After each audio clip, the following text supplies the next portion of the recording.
Kisah ke-1 disebutkan di dalam kitab Irsyadul Ibad, halaman 9. Imam Al-Ghazali bercerita bahwa dia bermimpi melihat seorang yang telah mati. Dikatakan kepadanya, "Bagaimana kabarmu?" Orang mati itu menjawab, "Suatu hari, aku sholat tanpa wudhu. Maka Allah mengutus serigala yang menakut-nakutiku di dalam kuburanku. Keadaanku sekarang bersama serigala itu sungguh adalah keadaan yang buruk." Kisah kedua disebutkan di dalam kitab Irsyadul Ibad, halaman 10. Syekh Muinuddin Hasan As-Sijzi bercerita bahwa dia suatu hari bersama Syekh Ajil Siri.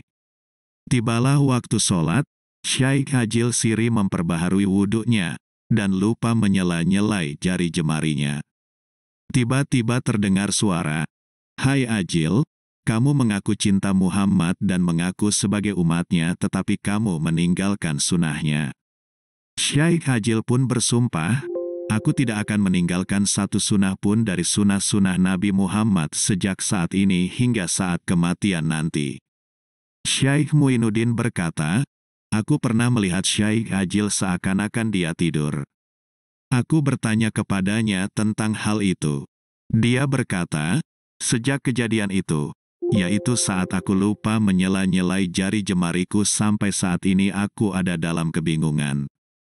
Bagaimana aku menghadap Nabi Muhammad dengan wajah ini?" Kisah ketiga disebutkan di dalam kitab Irsyadul Ibad, halaman 10. Diceritakan dari Fudail bin Iyad bahwa dia lupa dalam wudunya untuk menyiram tangannya 2 kali. Ketika dia telah sholat, dia pun tertidur, dan dia bermimpi Nabi Muhammad bersabda, "Wahai Fudail, dirimu aneh. Sesungguhnya kamu meninggalkan sunatku dalam wudhu." Maka Fudail terbangun karena kaget. Dia memperbaharui wudhunya dari awal, melakukan secara giat sholat sunat 500 rakaat sebagai tebusan atas hal itu. Semoga Allah memberi manfaat sebabnya, dan para wali lainnya, serta menganugerahkan kita untuk mengikuti jalan mereka. Kisah keempat disebutkan di dalam kitab Irsyadul Ibad, halaman 11. Imam Al-Ghazali bercerita bahwa beliau melihat seorang lelaki di dalam mimpinya. Dikatakan kepada lelaki itu, "Apa yang Allah lakukan padamu?" Lelaki itu menjawab, "Doakan aku, sesungguhnya aku pernah satu hari tidak sempat melakukan mandi junub, maka Allah memakaikan padaku baju yang terbuat dari api, dan aku berguling-guling di dalamnya dalam keadaan tersiksa." Kisah kelima disebutkan di dalam kitab Irsyadul Ibad, halaman 11. Imam Al-Yafi'i bercerita bahwa Syekh Izzuddin bin Abdissalam pernah ihtilam, mimpi keluar mani, pada suatu malam yang sangat dingin. Syekh menuju air yang telah beku lalu memecahkannya dan mandi. Hampir saja beliau mati kedinginan. Kemudian Syekh tidur dan ihtilam yang kedua kalinya. Beliau menuju air yang telah beku lalu memecahkannya dan mandi. Tiba-tiba beliau mendengar sebuah suara, "Sungguh aku akan memberimu kemuliaan dunia dan akhirat sebab hal itu." Semoga Allah memuliakan kita bersamanya di dunia dan akhirat. Kisah keenam disebutkan di dalam kitab Irsyadul Ibad, halaman 14. Sebagian generasi salaf bercerita bahwa dia menguburkan saudara perempuannya yang meninggal. Tiba-tiba dompetnya terjatuh di dalam kuburan itu tanpa disadarinya. Dia pergi dari kuburan itu lalu dia teringat tentang dompetnya. Dia pun menggali kuburan itu ketika manusia telah pulang semuanya. Betapa kagetnya dia saat melihat kuburan saudara perempuannya itu penuh kobaran api. Dia pun menutup kembali kuburan itu dan pulang menemui ibunya dalam keadaan menangis sedih. Dia berkata kepada ibunya, "Wahai ibuku tercinta, ceritakan kepadaku apa yang telah dilakukan oleh adikku." Ibunya bertanya, "Kenapa kamu menanyakan hal itu?" Dia berkata, "Wahai ibuku, sungguh aku melihat kuburannya penuh kobaran api yang membakarnya." Ibunya menangis dan berkata, ketahuilah bahwa saudara perempuanmu itu adalah orang yang meremehkan sholat dan melakukannya setelah berakhir waktunya. Kisah ke-7 disebutkan di dalam kitab Irsyadul Ibad, halaman 17. Diriwayatkan bahwa penyebab Nabi Yakub diberi musibah tentang hilangnya anaknya yaitu Yusuf alaihi salam adalah karena Nabi Yakub ketika sholat pernah menoleh kepada anaknya yang sedang tidur, karena begitu sayang padanya. Oleh sebab itu, semestinya kita melakukan sholat dengan khusyuk dan jangan pernah tolah-toleh ketika melakukan sholat. Kisah ke-8 disebutkan di dalam kitab Irsyadul Ibad, halaman 18. Diceritakan dari Zainal Abidin yaitu Ali bin Husain, bahwa jika dia berwudu, maka warna kulitnya menjadi kuning pucat. Jika dia berdiri untuk sholat, maka dia gemetar. Dia pernah ditanya, "Apa yang terjadi padamu?" Dia menjawab, "Celaka kalian. Apakah kalian tidak tahu di hadapan siapa aku berdiri, dan pada siapa aku sedang bermunajat?" Dalam cerita lain disebutkan bahwa ketika rumahnya kebakaran dan dia sedang sujud dalam sholatnya, orang-orang berteriak, "Wahai cucu Rasulullah, rumahmu kebakaran. Ada api." Tetap saja dia tenang di dalam sujudnya. Ketika dia ditanya tentang hal itu setelah dia bangun dari sujudnya, dia menjawab, "Api yang lebih besar yaitu api neraka telah membuatku lupa tentang api kebakaran ini." Kisah ke-9 disebutkan di dalam kitab Irsyadul Ibad, halaman 24. An-Nasyiri bercerita dari Muhammad bin Sama'ah, bahwa dia berkata, "Aku sudah melakukan sholat 40 tahun dan tidak pernah kehilangan kesempatan pada takbiratul ihramnya imam dalam sholat jamaah, kecuali hanya satu kali yaitu ketika ibuku meninggal. Hari itu aku kehilangan kesempatan satu kali mengikuti sholat berjamaah. Akhirnya, aku pun berdiri untuk melakukan sholat sebanyak 25 kali. Aku melakukan itu agar mendapat tambahan pahala seperti sholat jamaah. Karena keletihan, maka aku pun ketiduran. Tiba-tiba seseorang datang di dalam mimpiku, dan berkata, 'Hai Muhammad, kamu memang telah melakukan sholat sebanyak 25 kali. Tetapi, bagaimana dengan bacaan aminnya para malaikat?' Malaikat mengucapkan amin ketika imam selesai membaca surat Al-Fatihah. Adapun jika sholat sendirian, maka tentu tidak akan mendapatkan keutamaan ini meskipun telah melakukan sholat sebanyak 25 kali. Kisah ke-10 disebutkan di dalam kitab Irsyadul Ibad, halaman 25. Ad-Dainuri bercerita dari Al-Auza'i yang berkata, "Di desa kami ada seorang pemburu keluar untuk berburu di hari Jumat. Kegiatan sholat Jumat tidak menghalanginya untuk keluar berburu. Akhirnya, dia dan keledainya ditelan oleh bumi. Setelah selesai pelaksanaan ibadah sholat Jumat, manusia pun keluar untuk melihatnya. Sungguh keledainya telah masuk ke dalam bumi dan tidak tersisa kecuali hanya kelihatan hidung dan ekornya. Oleh sebab itu, setiap kali hari Jumat, bersiap-siaplah untuk pergi ke masjid untuk melakukan ibadah sholat Jumat. Tunda terlebih dahulu kegiatan lain yang bisa membuat kita kehilangan ibadah sholat Jumat." Kisah ke-11 disebutkan di dalam kitab Irsyadul Ibad, halaman 26. Ibnu Abi Syaibah bercerita dari Mujahid bahwa ada sebuah kaum yang keluar mengadakan perjalanan ketika sholat Jumat sedang dilaksanakan. Mereka tidak mau menunda sejenak untuk ikut melakukan ibadah sholat Jumat. Mereka tidak peduli atas diadakannya ibadah sholat Jumat.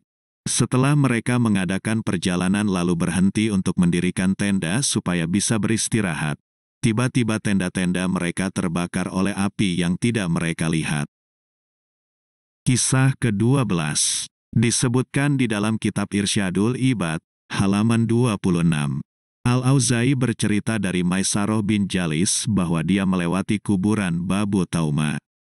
Seseorang menuntunnya karena dia buta. Maisaroh berkata, "Assalamualaikum, wahai penduduk kubur. Kalian telah mendahului kami, dan kami akan menyusul kalian. Semoga Allah memberi rahmat kepada kami dan kalian, mengampuni kami dan kalian. Lalu ruh dari seorang yang telah mati itu dikembalikan dan menjawabnya, beruntung kalian wahai penduduk dunia ketika kalian bisa melakukan haji 4 kali dalam 1 bulan. Maisaroh bertanya, haji kemana? Semoga Allah memberimu rahmat. Orang mati itu menjawab, haji sholat Jumat. Apakah kalian tidak tahu bahwa sholat Jumat adalah haji mabrur yang diterima? Maka beruntung bagi kita yang mau melakukan ibadah sholat Jumat karena nilainya sama seperti ibadah haji. Kisah ke-13 disebutkan di dalam kitab Irsyadul Ibad, halaman 27. Diceritakan bahwa Khalad bin Kasir saat naza dicabut nyawanya menjelang kematiannya. Ditemukan di atas kepalanya sebuah kertas tertulis, ini adalah kertas kebebasan dari neraka untuk Khalad bin Kasir. Orang-orang bertanya pada keluarganya, apa perbuatan yang telah dilakukannya? Keluarganya menjawab, dia rajin membaca sholawat kepada Nabi Muhammad setiap hari Jumat sebanyak 1000 kali, yaitu Allahumma sholli ala Muhammadinin nabiyil ummi. Semoga Allah memberi sholawat atas Muhammad Nabi yang ummi. Kita memohon kepada Allah yang Maha Kuasa dengan kemuliaan Nabi pemberi kabar baik, agar dicatat untuk kita kebebasan dari neraka, dan kekekalan di negeri keabadian, surga. Kisah ke-14 disebutkan di dalam kitab Irsyadul Ibad, halaman 28. Diceritakan dari Wali Kutub, Syekh Abdul Qadir Jailani bahwa dia bersin di halamannya dan melihat sebuah wadah terbuat dari emas yang tergantung di atas langit. Kemudian menjulurkan timba untuknya dari dalam awan. Dia mendengar suara di dalamnya. Minumlah wahai Abdul Qadir, sungguh kami telah memperbolehkan kepadamu segala yang diharamkan. Dan kami telah memutus darimu kewajiban-kewajiban. Syekh Abdul Qadir berkata, jauhilah kami wahai iblis terkutuk. Aku tidak lebih mulia di hadapan Allah dari nabinya, yaitu Muhammad. Sesungguhnya Nabi Muhammad tidak melakukan sedikit pun dari hal itu. Artinya, Nabi Muhammad meskipun manusia paling mulia akan tetapi beliau selalu melakukan perintah Allah dan menjauhi larangan Allah. Maka, wali Allah yang benar adalah mengikuti Nabi Muhammad dalam melakukan perintah Allah dan menjauhi larangan Allah. Kisah ke-15 disebutkan di dalam kitab Irsyadul Ibad, halaman 32. Diceritakan dari sebagian syekh, dia bermimpi melihat Sufyan Tsauri yang telah meninggal dan bertanya padanya, bagaimana kamu melihat kematian? Sufyan Tsauri menjawab, kematian? Jangan kamu tanya tentang kebesaran dan kedahsyatannya. Syekh itu berkata, amal ibadah apa yang kamu temukan dan bermanfaat? Sufyan Tsauri menjawab, semua amal baik pasti bermanfaat. Akan tetapi aku selamat dari hisab sebab aku beristirja, dengan mengatakan, Inna lillahi wa inna ilaihi roji'un, dan sebab kesabaranku atas musibah kematian anakku. Maka Allah berfirman, yang artinya, apakah kamu lupa saat aku mengambil buah hatimu, lalu kamu beristirja, dan memujiku? Oleh sebab itu pergilah, sungguh aku telah mengampuni semua kesalahanmu, melipat gandakan kebaikanmu dan meninggikan derajatmu. Semoga Allah mengampuni kesalahan kita, melipat gandakan kebaikan kita dan mengangkat derajat kita. Kisah ke-16 disebutkan di dalam kitab Irsyadul Ibad, halaman 37. Diceritakan juga dari Ja'far bin Khattab, dia berkata, seorang pengemis berhenti di pintuku. Aku berkata kepada istriku, apakah kamu punya sesuatu? Istriku menjawab, ya, ada 4 telur. Aku berkata, berikan semua telur itu kepada pengemis itu. Istriku melakukan perintahku. Ketika pengemis itu pergi, lalu seorang saudaraku datang dan memberiku hadiah 1 keranjang berisi telur. Aku bertanya kepada istriku, berapa telur yang ada di dalam keranjang itu? Dia menjawab, 30 telur. Aku berkata padanya, benarkah? Aku telah memberi pengemis itu 4 telur, dan kamu diberi balasan 30 telur. Bagaimana mungkin ada perhitungan seperti ini? Seharusnya 40 telur, karena satu kebaikan dibalas 10 oleh Allah. Istriku berkata, sebenarnya telur itu 40 telur, hanya saja yang 10 telur telah pecah.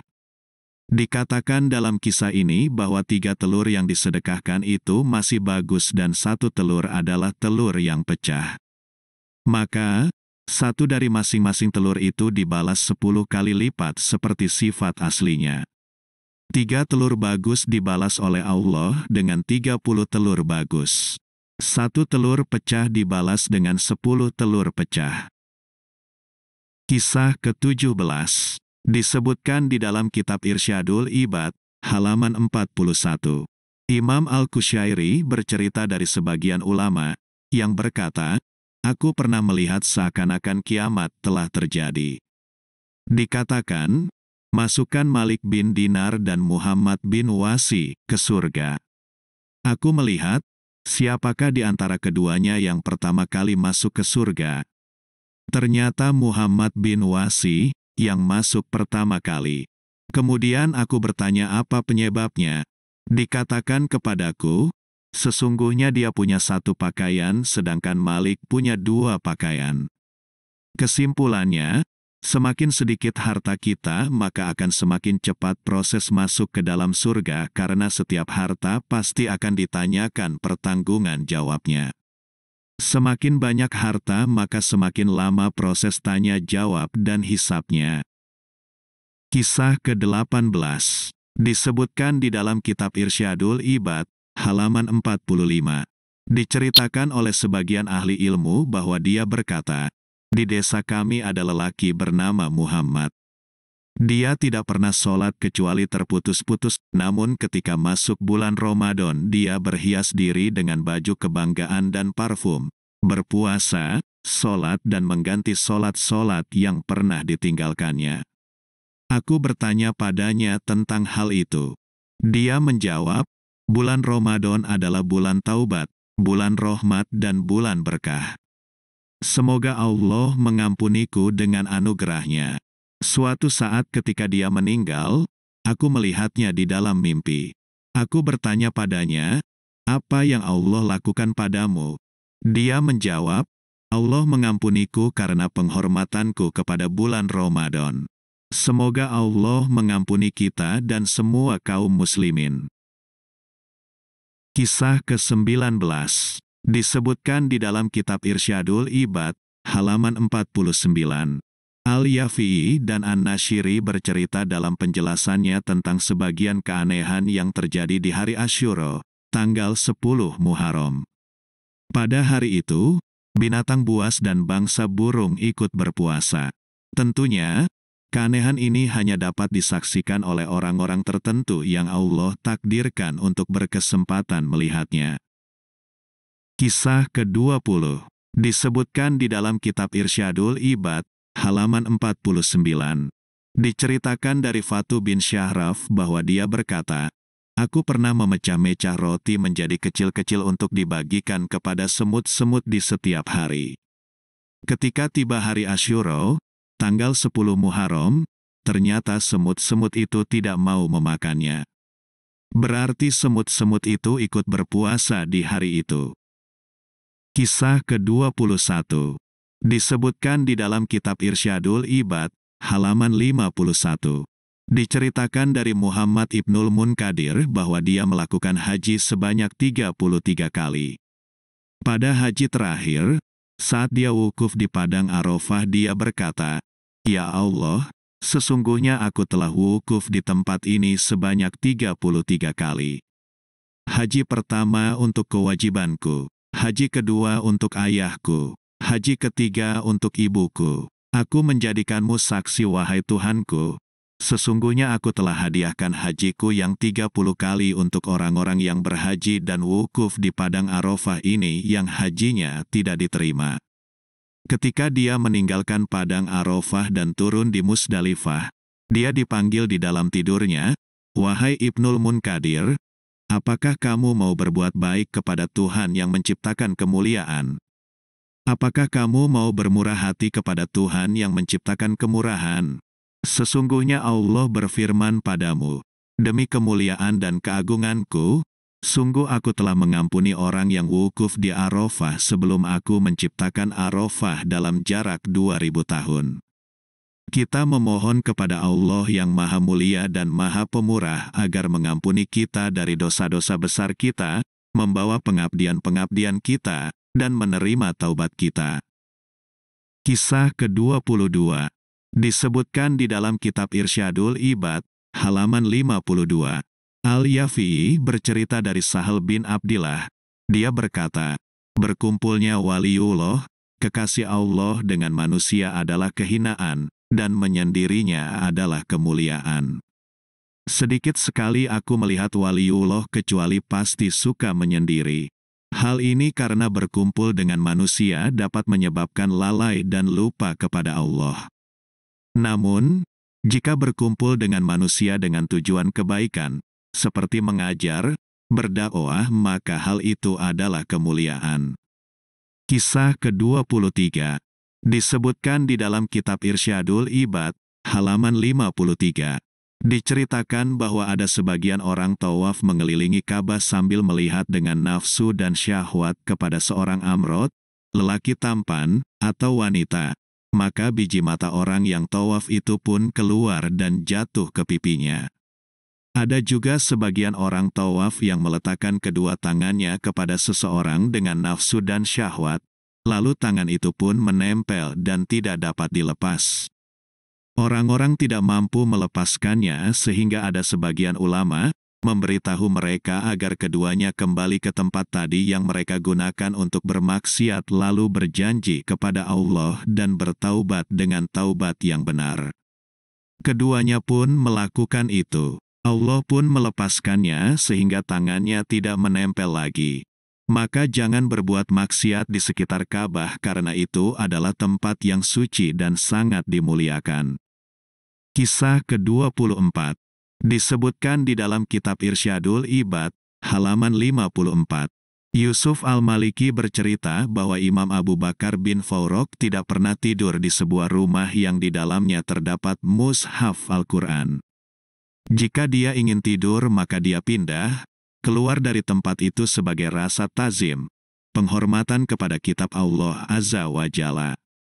Seperti itulah ketinggian akhlak dan keluhuran tata krama para ulama terhadap kitab Allah. Kisah ke-25 disebutkan di dalam kitab Irsyadul Ibad, halaman 56. Imam Al-Yafi'i berkata, aku mendengar sebagian orang solih di sebuah negeri Yaman ketika dimakamkan dan manusia telah pulang, terdengar dari kuburnya pukulan dan hantaman yang bengis dan keras. Kemudian seekor anjing hitam keluar dari kuburnya. Syaikh bertanya kepada anjing hitam itu, celaka kamu, siapakah kamu? Anjing itu menjawab, aku adalah amal perbuatan buruk orang mati itu. Syaikh bertanya, pukulan tadi, itu terhadapmu atau terhadapnya? Anjing itu menjawab, pukulan itu terhadapku. Aku menemukan di sampingnya ada surat Yasin dan saudara-saudaranya seperti Ar-Rahman, surat Waqiah, surat Al-Mulk, dan lain-lain. Surat-surat itu memisahkanku darinya lalu memukulku dan mengusirku. Kita memohon kepada Allah yang Maha Pemberi, agar menjauhkan kita dari siksa kubur dan neraka, serta memberi kita bidadari, surga dengan berkah Al-Quran. Amin. Kisah ke-26 disebutkan di dalam kitab Irsyadul Ibad, halaman 61. Diriwayatkan bahwa ada seorang yang melampaui batas, ahli maksiat dari bangsa Israel ketika mati maka dia dilempar ke jurang. Allah mewahyukan kepada Nabi Musa, mandikan dia dan sholatlah untuknya. Sesungguhnya aku mengampuninya. Nabi Musa bertanya, ya Tuhanku, apa sebabnya dia diampuni? Allah berfirman, sesungguhnya dia membuka kitab Taurat pada suatu hari. Dia temukan di dalamnya nama Muhammad, solawat dan salam atasnya. Dia kemudian membaca solawat kepadanya. Maka dia diampuni sebab solawatnya itu. Kisah ke-27. Disebutkan di dalam kitab Irsyadul Ibad, halaman 66. Sebagian ulama bercerita, aku melihat di Bukit Sofa ada seorang lelaki mengendarai keledai. Di hadapannya ada dua pemuda yang bertindak bengis terhadap manusia. Kemudian, beberapa bulan kemudian aku melihatnya ada di kota Baghdad dalam keadaan terhina, keletihan, rambutnya panjang dan kusut. Aku bertanya kepadanya, apa yang Allah lakukan padamu? Dia berkata, aku meninggikan diri, bersikap angkuh dan sombong di Bukit Sofa, tempat orang-orang merendahkan diri di dalamnya. Maka Allah merendahkanku di kota Baghdad, tempat orang-orang yang meninggikan dirinya. Semoga Allah memberi kita sifat rendah hati dan meninggikan kita sebab sifat tawadu pada tempat yang tinggi. Kisah ke-28. Disebutkan di dalam kitab Irsyadul Ibad, halaman 75. Imam Al-Ghazali bercerita di dalam kitab Ihya, bahwa ada seorang yang punya seekor sapi yang dia perah susunya kemudian mencampur susunya dengan air, kemudian menjualnya. Dia menjual secara curang. Dia menjual susu murni padahal tidak murni. Susu itu telah dia campur dengan air. Dan, pada suatu hari ada banjir yang menenggelamkan sapinya. Sebagian anaknya berkata kepadanya, wahai ayahku, sesungguhnya air-air yang terpisah-pisah yang telah kita tuangkan ke susu telah berkumpul menjadi satu dan menenggelamkan sapi itu. Maksudnya, dosa-dosa kecurangan dengan mencampur air ke dalam susu itu menjadi sebab sapinya tenggelam. Maka berhati-hatilah jika kita berdagang. Jangan pernah berbuat curang karena semua kejahatan pasti ada balasannya. Kisah ke-29. Disebutkan di dalam kitab Irsyadul Ibad, halaman 75. Syakik Al-Balhi bercerita bahwa Imam Hanafi atau Abu Hanifah punya teman dalam berdagang yang dipanggil Bishyr. Suatu hari Bishyr keluar untuk berdagang ke kota Mesir. Imam Abu Hanifah memberinya 70 baju sutera, kemudian menulis bahwa di dalam baju-baju itu ada satu baju sutera yang punya aib, rusak sedikit, dengan ciri-ciri begini dan begitu. Jika kamu menjualnya, maka jelaskan kepada pembeli tentang kerusakan itu. Ternyata Bishyr berhasil menjual semua baju itu dan akhirnya dia pun pulang ke kota Kufah. Sesampainya di kota Kufah, Imam Abu Hanifah bertanya kepadanya, apakah kamu menjelaskan tentang kerusakan yang ada di baju sutera itu? Bishyr berkata, aku lupa tentang hal itu. Imam Abu Hanifah pun menyedekahkan semua uang dagangannya. Modal dan laba semuanya yang berjumlah sekitar 1000 dirham. Imam Abu Hanifah lalu berkata, sungguh telah masuk ke dalam harta itu suatu syubhat, maka aku tidak membutuhkannya. Kisah ke-30. Disebutkan di dalam kitab Irsyadul Ibad, halaman 81. Diceritakan juga bahwa ada seorang wanita Israel mempunyai rumah di samping istana raja. Rumah itu mengganggu pemandangan istana. Setiap kali raja mencoba membeli rumah itu, wanita itu menolak untuk menjualnya. Suatu hari, wanita itu keluar dalam sebuah perjalanan. Raja menyuruh supaya rumah itu dihancurkan. Pada saat wanita itu pulang dari perjalanannya, dia bertanya, siapa yang menghancurkan rumahku? Dikatakan kepadanya, raja telah menghancurkannya. Wanita itu mengangkat pandangannya ke arah langit dan berkata, Tuhanku, pemimpinku, Tuanku. Aku telah menjauh dan engkau selalu hadir. Engkau pembela bagi orang lemah dan penolong bagi orang yang dianiaya. Kemudian dia duduk. Raja keluar bersama rombongannya, dan saat melihat wanita itu, raja berkata, apa yang kamu tunggu di sini? Wanita itu menjawab, aku menunggu istanamu runtuh. Raja mengejek ucapan itu dan menertawainya. Pada saat malam tiba, terjadilah longsor. Maka raja dan istananya ditelan bumi. Di bekas runtuhan istana itu ada tulisan, "Apakah kamu meremehkan doa dan meledeknya? Apakah kamu tidak tahu apa yang dilakukan oleh sebuah doa? Sungguh Allah telah berkehendak pada sesuatu yang kamu lihat. Tidak ada kerajaan yang kekal di sisimu." Kisah ke-31 disebutkan di dalam kitab Irsyadul Ibad, halaman 83. Diceritakan ada seorang lelaki yang tenggelam dalam kerusakan moral telah mati di tepi kota Basroh. Istrinya tidak menemukan seorang pun yang mau membantu membawa jenazahnya karena sangat banyaknya perbuatan buruknya. Manusia menjauh darinya. Kemudian istrinya menyewa beberapa tukang pikul untuk membawanya ke sebuah tempat sholat. Tidak seorang pun yang mau sholat untuknya. Mereka membawanya ke padang pasir untuk menguburnya. Di dekat padang pasir itu ada sebuah gunung yang dihuni oleh seorang lelaki mulia yang termasuk tokoh dari orang-orang zuhud. Lelaki zuhud itu turun ingin melakukan sholat untuknya. Tersebarlah berita itu ke seluruh negeri. Mereka berkata, lelaki zuhud itu turun untuk melakukan sholat atas si ahli maksiat. Manusia keluar untuk ikut melakukan sholat bersama lelaki zuhud itu. Mereka heran terhadap keinginannya mau menyolati si ahli maksiat. Lelaki zuhud itu berkata pada mereka, "Sesungguhnya dikatakan kepadaku di dalam mimpiku, turunlah kamu pada sebuah tempat, kamu akan melihat sebuah jenazah lelaki yang tidak mempunyai siapa-siapa kecuali hanya istrinya. Sholatlah kamu untuknya, sesungguhnya dia telah diampuni dosanya." Maka orang-orang bertambah heran atas hal itu. Lelaki zuhud itu bertanya kepada istri orang itu tentang perbuatan dan rahasianya. Wanita itu berkata, dia itu sepanjang hari ada di tempat pelacuran, sibuk dengan homernya. Lelaki zuhud bertanya lagi, pikirkan lagi apakah dia punya amal baik.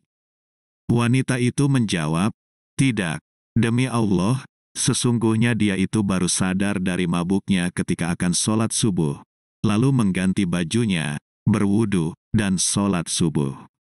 Setelah itu dia kembali ke tempat pelacuran dan asyik dengan homer dan permainannya. Namun, rumahnya tidak pernah sepi dari anak yatim, kadang dua anak yatim yang diperlakukan penuh kasih sayang melebihi anaknya sendiri. Ketika dia sadar di pertengahan mabuknya, dia menangis dan berkata, "Ya Allah, di pojok manakah dari pojok-pojoknya neraka jahanam, Engkau akan masukkan aku sebab keburukan moral ini." Maka sebab orang itu merasa hina di hadapan Allah, dan sebab orang itu sangat mengasihi anak yatim, maka Allah pun mengampuni kesalahan dan dosa-dosanya. Kisah ke-32 disebutkan di dalam kitab Irsyadul Ibad, halaman 92. Imam Al-Baghawi bercerita di dalam kitab Ma'alimnya bahwa dalam bangsa Israel ada seorang lelaki solih yang punya anak kecil dan punya seekor anak sapi yang dibawa ke hutan dan berkata, "Ya Allah, aku titipkan padamu anak sapi ini untuk anakku sampai dia dewasa." Kemudian lelaki itu meninggal dan sapi itu pun ada di dalam hutan dalam keadaan aman. Anak sapi itu selalu lari setiap kali ada orang melihatnya. Anak itu tumbuh menjadi anak yang patuh pada orang tuanya, dan membagi malam harinya menjadi 3 bagian, sepertiga malam untuk sholat, sepertiga malamnya lagi untuk tidur dan sepertiga malamnya lagi untuk duduk di samping kepala ibunya. Jika telah masuk waktu pagi, anak itu berangkat mencari kayu bakar, memikul kayu-kayunya ke pasar dan menjualnya sesuai harga yang dikehendaki oleh Allah. Dia jadikan uangnya sepertiga untuk sedekah, sepertiga lagi untuk makan, dan sepertiga lagi untuk diberikan kepada ibunya. Pada suatu hari ibunya berkata, "Sesungguhnya bapakmu mewariskan untukmu seekor anak sapi yang dia titipkan di dalam hutan itu. Maka berangkatlah kamu, dan berdoalah pada Tuhannya Ibrahim, Ismail, Ishak dan Yakub agar mengembalikannya padamu. Adapun ciri-cirinya adalah ketika kamu melihatnya, maka kamu akan melihat seakan-akan sinar matahari muncul dari kulitnya." Anak sapi itu dikenal dengan sebutan Al-Muzahabah, sapi yang dilumuri emas, karena sangat bagusnya dan sangat kuning warnanya. Anak itu pergi ke hutan dan melihat sapi itu sedang makan rumput. Berteriaklah anak itu dan berkata, "Aku menginginkanmu atas nama Tuhan Ibrahim, Ismail, Ishak dan Yakub." Sapi itu mendatanginya secara cepat dan berdiri di hadapannya. Dia memegang lehernya dan menuntunnya. Sapi itu berkata, "Wahai pemuda yang berbakti kepada ibu dan bapaknya, tunggangilah aku, sesungguhnya hal itu akan lebih mudah bagimu." Pemuda itu berkata, "Sesungguhnya ibuku tidak menyuruhku melakukan hal itu." Tetapi dia berkata, "Peganglah lehernya." Sapi itu pun berkata, "Demi Tuhannya bangsa Israel, seandainya kamu menunggangiku, maka kamu tidak akan pernah mampu memilikiku selamanya.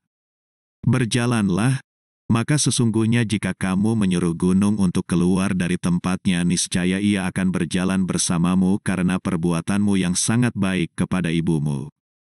Pemuda itu berjalan membawanya kepada ibunya. Ibunya berkata, "Sesungguhnya kamu miskin, tidak ada harta pada dirimu. Dan adalah pekerjaan yang berat bagimu jika siang hari kamu mencari kayu dan malam hari kamu beribadah. Maka pergilah, dan juallah sapi ini." Pemuda itu bertanya, "Wahai ibu, berapa saya akan menjualnya?" Ibunya menjawab, "Juallah 3 dinar. Dan janganlah kamu menjualnya tanpa bermusyawarah denganku." Harga sapi itu adalah 3 dinar. Pemuda itu berangkat ke pasar. Allah mengutus seorang malaikat untuk melihat akhlaknya, kemampuannya dan untuk menguji pemuda itu tentang kebaktiannya pada orang tuanya, dan Allah Maha mengetahui atas hal itu. Malaikat berkata pada pemuda itu, "Berapa harga sapi yang kamu jual ini?" Pemuda itu menjawab, 3 dinar dan harus berdasarkan musyawarah dengan ibuku. Malaikat berkata, "Ambillah 6 dinar dan tidak perlu bermusyawarah dengan ibumu." Pemuda itu menjawab, "Seandainya kamu memberiku emas seberat sapi ini, aku tidak akan mengambilnya kecuali atas izin ibuku." Kemudian dia pergi ke ibunya dan memberitahu harganya. Ibunya berkata, "Kembalilah kamu kepadanya dan juallah 6 dinar atas kerelaanku." Maka berjalanlah pemuda itu ke pasar. Malaikat datang kembali dan berkata, "Apakah kamu telah bermusyawarah dengan ibumu?" Pemuda itu menjawab, "Sesungguhnya ibuku menyuruhku tidak mengurangi harganya dari 6 dinar atas perintahnya." Malaikat berkata, "Sesungguhnya aku akan memberimu 12 dinar tanpa kamu harus bermusyawarah dengan ibumu." Pemuda itu kembali menolak dan kembali ke ibunya dan memberitahukan hal itu. Ibunya berkata, "Sesungguhnya yang mendatangimu itu adalah malaikat yang menyamar sebagai manusia untuk mengujimu. Jika dia datang lagi, katakan padanya, 'Apakah kamu menyuruhku menjual sapi ini atau tidak?'"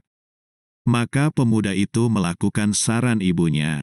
Malaikat berkata, "Pergilah kepada ibumu dan katakan padanya, 'Tahanlah sapi ini. Sesungguhnya Nabi Musa bin Imran akan membelinya darimu sebab adanya orang yang terbunuh dari bangsa Israel. Janganlah kamu jual sapimu kecuali dengan harga dinar emas sepenuh kulitnya."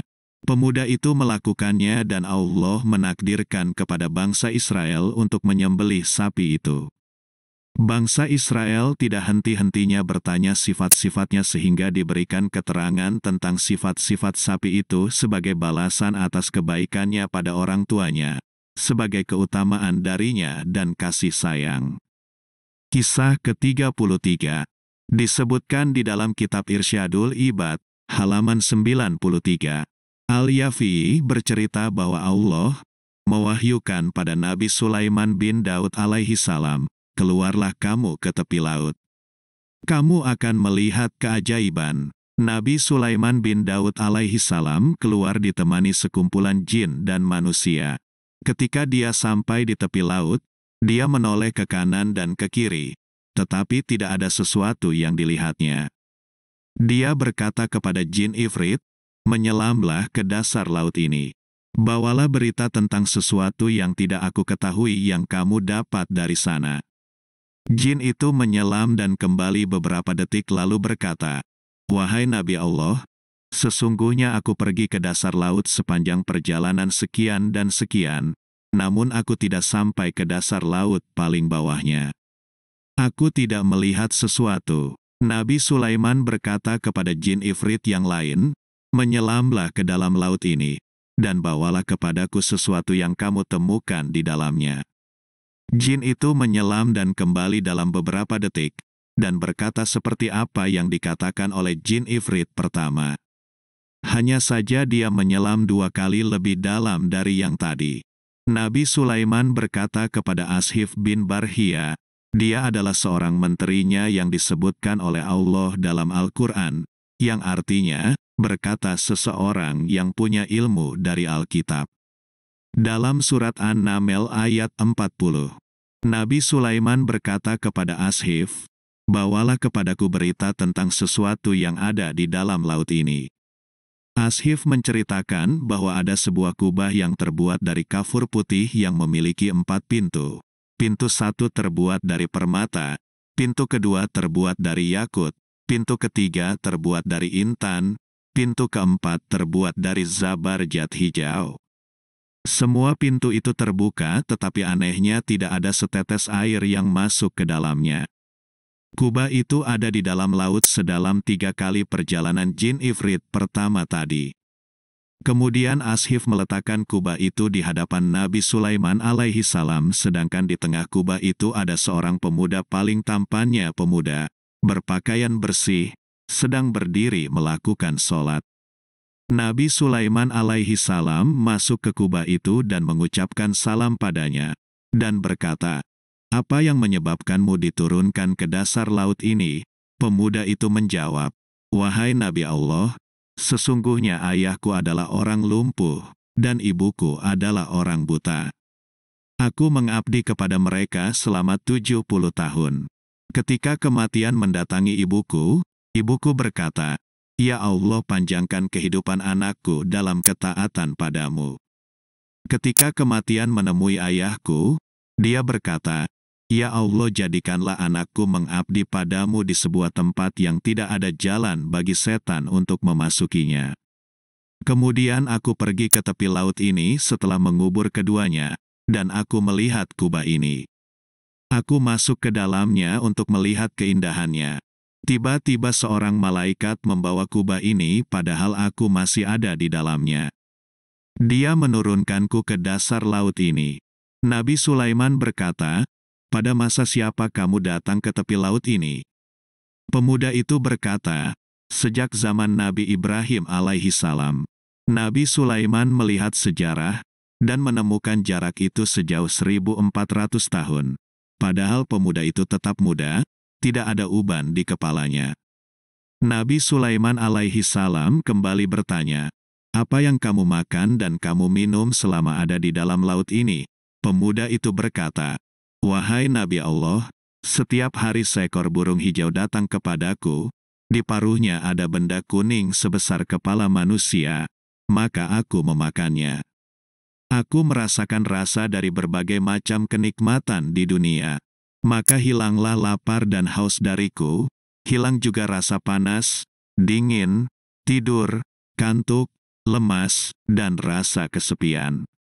Nabi Sulaiman alaihi salam berkata, apakah kamu senang untuk tinggal bersama kami atau kamu ingin kembali ke tempatmu? Pemuda itu menjawab, kembalikan aku ke tempatku wahai Nabi Allah. Nabi Sulaiman pun berkata, kembalikan dia wahai Ashif. Maka Ashif mengembalikannya dan Nabi Sulaiman menoleh sambil berkata, lihatlah bagaimana Allah menerima doa kedua orang tua, maka hati-hatilah kalian dari berbuat buruk kepada kedua orang tua. Kisah ke-34 disebutkan di dalam kitab Irsyadul Ibad, halaman 103. Ahmad dari Utsman bin Esh berkata, aku mendengar Rasulullah bersabda, Nabi Allah Daud punya sebuah waktu yang dia gunakan untuk membangunkan keluarganya sambil berkata, wahai keluarga Daud, bangunlah kalian dan sholatlah. Sesungguhnya waktu saat ini adalah waktu Allah mengabulkan doa kecuali doanya penyihir. Jadi, barang siapa ingin kemuliaan di dunia, maka hendaknya dia bangun malam untuk memohon kepada Allah segala apa yang dia inginkan dari segala macam kebaikan. Kisah ke-35 disebutkan di dalam kitab Irsyadul Ibad, halaman 106. Al-Yafi'i pernah bercerita bahwa ada seorang pemuda di kalangan bangsa Israel. Tidak ada pemuda yang lebih tampan darinya di zamannya. Pemuda itu penjual keranjang. Suatu hari, saat dia berkeliling menjual keranjang, seorang wanita keluar dari sebuah rumah milik raja dari raja-raja Israel. Ketika wanita itu melihatnya, wanita itu pulang tergesa-gesa dan berkata kepada anak perempuan raja, "Sesungguhnya aku melihat seorang pemuda di pintu sedang menjual keranjang. Aku belum pernah melihat pemuda setampan dia." Putri raja itu berkata, "Masukkan dia ke sini." Wanita itu keluar padanya dan berkata, "Wahai pemuda, masuklah bersamaku. Kami akan membeli barang daganganmu." Maka masuklah pemuda itu. Wanita itu mengunci pintunya. Kemudian lelaki itu masuk lagi ke pintu yang lain. Wanita itu menguncinya, begitu juga hingga dikunci untuknya 3 pintu. Putri raja itu menghadap lelaki itu dengan wajah dan dada bagian atas terbuka. Pemuda itu berkata, "Silahkan beli keperluanmu." Putri raja berkata, "Kami tidak mengajakmu untuk hal itu.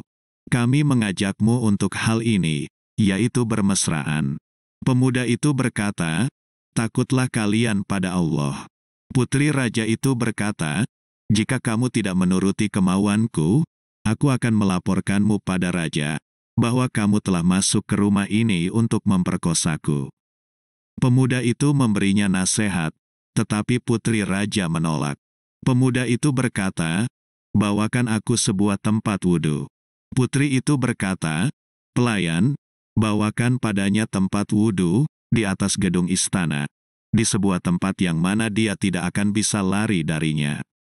Al-Yafi'i melanjutkan ceritanya, dari atas gedung itu ke tanah berjarak 40 hasta.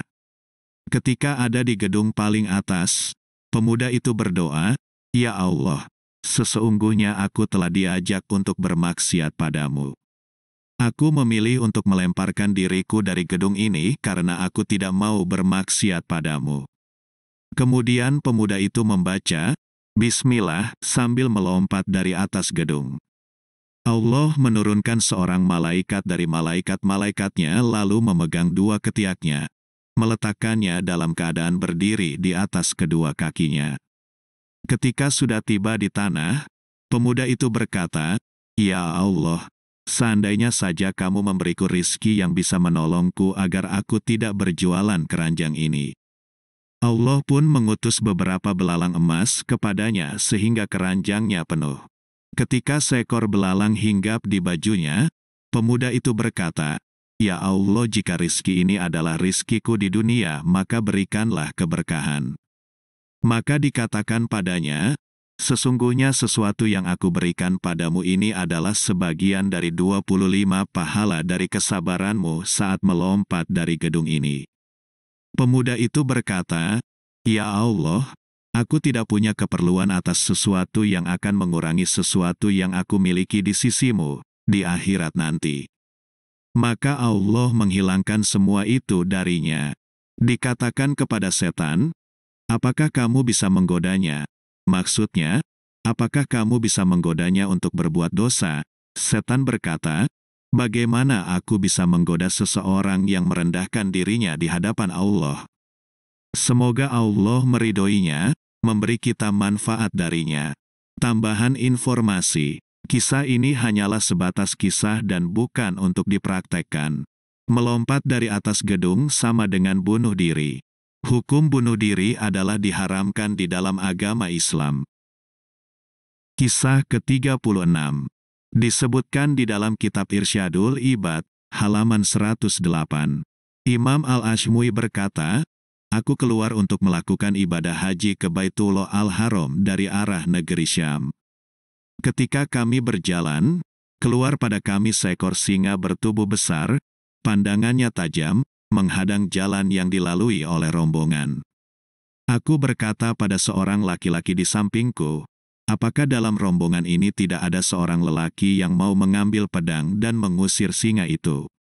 Lelaki itu berkata, jika laki-laki maka aku tidak tahu.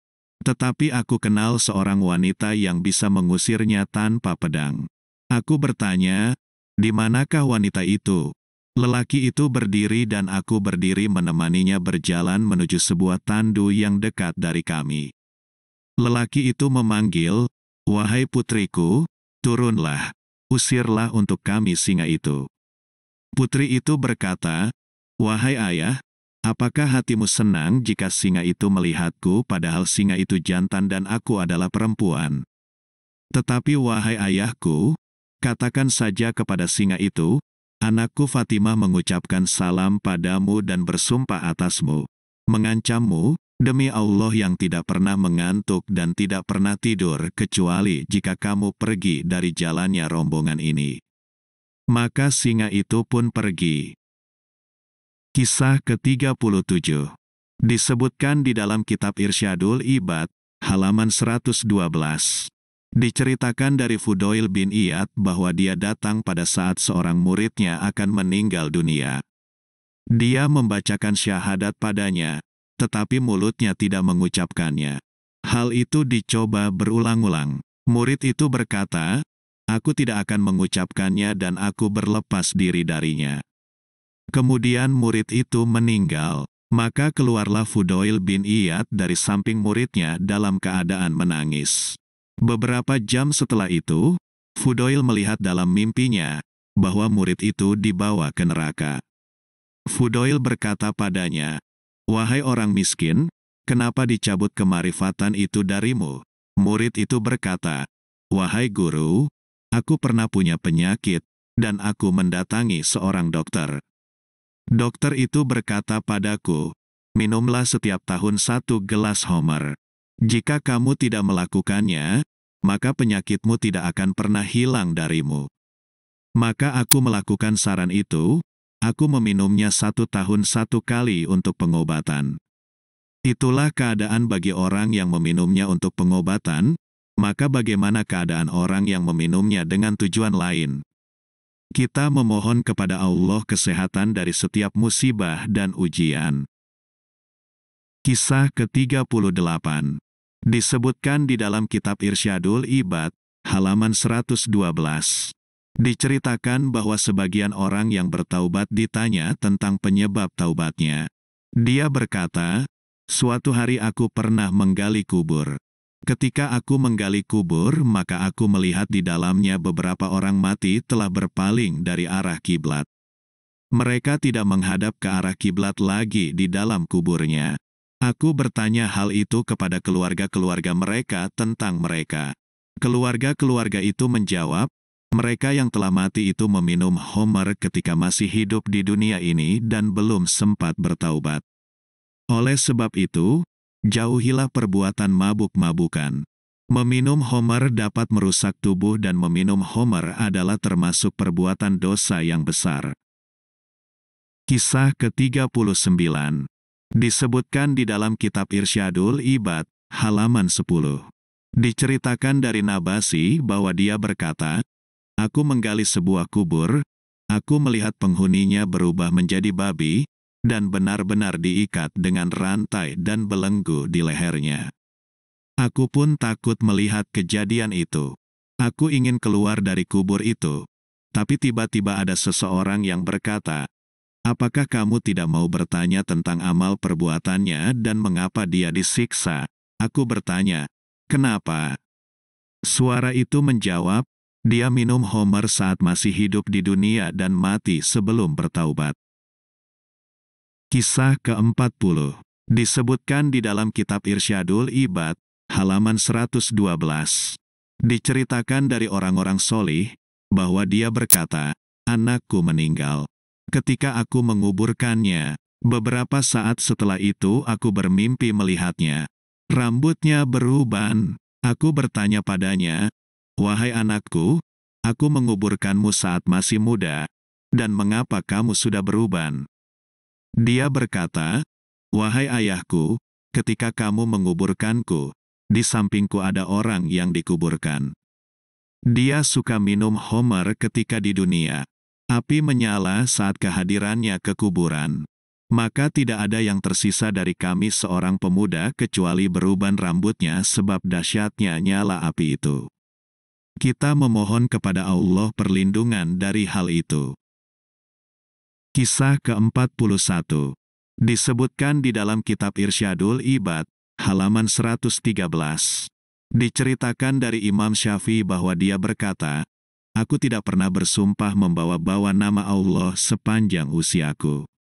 Aku tidak bersumpah dalam kedustaan dan tidak pula bersumpah dalam kejujuran. Peringatan, sesungguhnya sumpah yang dusta hukumnya adalah haram, dan itu adalah dosa besar menurut kesepakatan ulama." Kisah ke-42 disebutkan di dalam kitab Irsyadul Ibad, halaman 115. Auf bin Abdillah berkata, "Telah sampai kepadaku bahwa tidaklah air mata tangisan manusia mengenai sebuah tempat dari badannya kecuali Allah haramkan tempat itu dari tersentuh oleh api neraka." Muhammad Ibnul Munkadir ketika menangis, maka dia mengusapkan air matanya ke wajah dan jenggotnya lalu berkata, "Telah sampai kepadaku keterangan bahwa api neraka tidak akan membakar tempat yang terkena air mata. Adapun maksud air mata tersebut adalah air mata taubat, atau air mata tangisan sebab takut kepada Allah." Kisah ke-43 disebutkan di dalam kitab Irsyadul Ibad, halaman 115. Hasan berkata, "Sesungguhnya Nabi Adam alaihi salam menangis setelah diusir dari surga. Nabi Adam menangis selama 300 tahun sehingga mengalirlah sungai Sarondib sebab air matanya." Kisah ke-44 disebutkan di dalam kitab Irsyadul Ibad, halaman 115. Mujahid berkata, Nabi Daud alaihi salam menangis selama 40 hari dalam keadaan sujud, tidak mengangkat kepalanya sampai rumput tumbuh dan menutupi kepalanya. Kisah ke-45 disebutkan di dalam kitab Irsyadul Ibad, halaman 116. Di dalam kitab Sahih Al-Bukhari, dari Sayyidah Aisyah bahwa Sayyidina Abu Bakar adalah seorang lelaki yang mudah menangis. Sayyidina Abu Bakar tidak dapat menguasai kedua matanya saat membaca Al-Quran. Kisah ke-46 disebutkan di dalam kitab Al-Mawa'idz Al-Usfuriyah, halaman 2. Dari Sayyidina Umar bahwa saat dia berjalan di sebuah gang Madinah, dia melihat anak kecil yang di tangannya ada seekor burung pipit. Anak itu memainkan burung itu. Sayyidina Umar merasa kasihan pada burung itu, lalu membelinya darinya dan membebaskannya. Ketika Sayyidina Umar telah wafat, banyak orang yang melihatnya di dalam mimpi. Mereka bertanya tentang keadaan Sayyidina Umar, "Apa yang Allah lakukan padamu?" Sayyidina Umar menjawab, "Allah telah mengampuniku dan memaafkanku." Mereka bertanya lagi, "Sebab apa wahai Umar? Apakah sebab kemurahan hatimu, keadilanmu, atau kezuhudanmu?" Sayyidina Umar menjawab, "Ketika orang-orang memasukkanku ke kuburan, dan menutupiku dengan tanah, lalu meninggalkanku sendirian. Tiba-tiba ada dua malaikat gagah masuk kepadaku. Hilanglah akalku, gemetarlah tulang-tulangku sebab wibawanya. Mereka memegangku, mendudukkanku, dan ingin bertanya kepadaku. Maka, aku mendengar panggilan, tinggalkan hambaku, dan jangan membuatnya ketakutan. Sesungguhnya aku menyayanginya dan memaafkannya karena dia telah menyayangi seekor burung pipit di alam dunia, maka aku menyayanginya di alam uqba, alam pembalasan. Kisah ke-47 disebutkan di dalam kitab Al-Mawa'idz Al-Usfuriyah, halaman 2. Dahulu kala ada seorang hamba dari kalangan bangsa Israel melewati sebuah bukit pasir. Saat itu bangsa Israel sedang dilanda kelaparan. Hamba itu berharap dan berkata sendirian, Seandainya bukit pasir ini adalah tepung, maka akan kenyanglah perut-perut bangsa Israel. Kemudian Allah mewahyukan kepada seorang nabi dari nabi-nabi mereka agar mengatakan kepada orang itu, sesungguhnya Allah Ta'ala menetapkan bagimu sebuah pahala yang apabila bukit pasir itu adalah tepung dan kamu menyedekahkannya. Barang siapa menyayangi hamba-hamba Allah, maka Allah pasti menyayanginya. Sesungguhnya hamba tersebut ketika menyayangi hamba-hamba Allah dengan ucapannya, seandainya bukit ini adalah tepung, maka kenyanglah manusia. Hamba tersebut telah mendapatkan pahala sebagaimana jika dia melakukannya, padahal dia belum melakukannya. Kisah ke-48 disebutkan di dalam kitab Al-Mawa'idz Al-Usfuriyah, halaman 3. Sesungguhnya seorang lelaki telah meninggal pada zaman Nabi Musa alaihi salam. Manusia tidak mau memandikannya, tidak mau menguburkannya sebab keburukan akhlaknya. Kemudian mereka memegang kakinya dan melemparnya ke tempat sampah. Lalu Allah mewahyukan kepada Nabi Musa alaihi salam dan berfirman, "Wahai Musa, seseorang telah mati di sebuah tempat, di tempat sampah. Dia itu adalah kekasihku. Manusia tidak mau memandikannya, tidak mau mengkafaninya, tidak mau menguburkannya. Pergilah kamu, dan mandikan, kafani, solati, lalu kuburkan dia." Maka Nabi Musa alaihi salam datang ke tempat itu dan bertanya tentang mayat itu. Mereka berkata, seorang lelaki telah mati dengan sifat begini dan begitu. Sungguh dia itu orang durhaka yang terkutuk. Nabi Musa alaihi salam berkata, di mana tempatnya? Sesungguhnya Allah Ta'ala telah mewahyukan kepadaku karena orang itu. Nabi Musa alaihi salam melanjutkan, beritahukan padaku tempatnya. Maka mereka pergi ke tempat itu. Pada saat Nabi Musa alaihi salam melihat orang itu terbuang di tempat sampah, manusia memberitahukan padanya bahwa mayat itu sangat buruk akhlaknya. Nabi Musa alaihi salam kemudian bertanya kepada Tuhannya, "Ya Allah, Engkau telah menyuruhku sholat untuknya dan menguburkannya, sedangkan kaumnya bersaksi bahwa dia adalah mayat yang buruk. Engkau lebih tahu dari mereka tentang pujian dan cacian." Allah mewahyukan padanya, "Wahai Musa, kaumnya memang benar tentang apa yang mereka ceritakan padamu mengenai buruknya perbuatannya. Hanya saja, aku telah mengampuninya sebab 3 perkara, yang apabila semua orang berdoa meminta 3 perkara itu niscaya aku akan mengabulkan doanya. Bagaimana aku tidak akan menyayanginya padahal dia telah meminta tentang dirinya dan aku adalah yang maha penyayang dari mereka yang penyayang." Nabi Musa alaihi salam bertanya, "Wahai Tuhanku, apa 3 perkara itu?" Allah Ta'ala berfirman, ketika dekat kematiannya, dia berkata perkataan yang pertama, "Ya Tuhanku, Engkau tahu diriku bahwa aku berbuat maksiat-maksiat, dan sebenarnya aku benci kemaksiatan itu dalam hatiku. Tetapi telah berkumpul 3 perkara sehingga aku melakukan maksiat padahal aku membencinya dalam hatiku.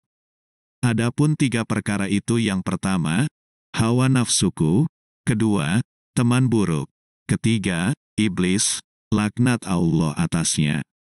3 perkara ini yang menyebabkanku masuk dalam perbuatan maksiat. Sesungguhnya Engkau tahu diriku tentang apa yang aku katakan, maka ampunilah aku." Kemudian dia berkata perkataan yang kedua, "Ya Tuhanku, sesungguhnya Engkau tahu bahwa aku berbuat maksiat-maksiat, maka kedudukanku bersama kefasikan. Tetapi aku menyukai persahabatan dengan orang-orang solih dan kezuhudan mereka. Kedudukan mereka lebih aku sukai daripada orang-orang berakhlak buruk." Dia berkata perkataan ketiga, "Tuhanku, sesungguhnya Engkau tahu tentangku bahwa orang-orang solih lebih aku sukai daripada orang-orang fasik, sehingga jika ada 2 orang menemuiku yang satu solih dan yang satunya lagi jahat, maka aku dahulukan keperluan orang solih itu." Dikatakan, dalam riwayat Wahab bin Munabih, dia berkata, "Ya Tuhanku, jika Engkau memaafkanku dan mengampuni dosa-dosaku, maka gembiralah para kekasihmu dan para nabimu, dan sedihlah setan, musuhku dan musuhmu. Jika engkau menyiksaku sebab dosa-dosaku, maka gembiralah setan dan teman-temannya, dan sedihlah para kekasihmu dan para nabimu. Sesungguhnya aku tahu bahwa kegembiraan para kekasih lebih engkau sukai dari gembiranya setan dan teman-temannya. Maka ampunilah aku ya Allah. Sesungguhnya engkau tahu tentang diriku dan apa yang aku katakan. Sayangilah aku dan ampunilah aku. Allah Ta'ala berfirman, maka aku menyayanginya, mengampuninya dan memaafkannya. Sesungguhnya aku Maha Pemurah dan Maha Penyayang terhadap orang yang mengakui dosa-dosa di hadapanku. Orang ini mengakui dosa-dosa, maka aku mengampuni dan memaafkannya. Hai Musa, lakukan apa yang aku perintahkan padamu. Sesungguhnya aku mengampuni atas kehormatannya untuk orang yang sholat atas jenazahnya dan hadir pada pemakamannya. Kisah ke-49 disebutkan di dalam kitab Al-Mawa'idz Al-Usfuriyah, halaman 4. Diceritakan bahwa Sayyidina Ali berangkat untuk sholat jamaah subuh secara tergesa-gesa. Dia bertemu dengan orang tua yang berjalan di depannya dengan pelan dan tenang di jalan itu. Sayyidina Ali tidak mendahulinya sebagai bentuk penghormatan padanya karena dia lanjut usia, sehingga hampir habis waktu subuh. Ketika orang tua itu dekat ke pintu masjid, ternyata dia tidak masuk ke masjid. Sayyidina Ali pun tahu bahwa orang tua itu beragama Kristen.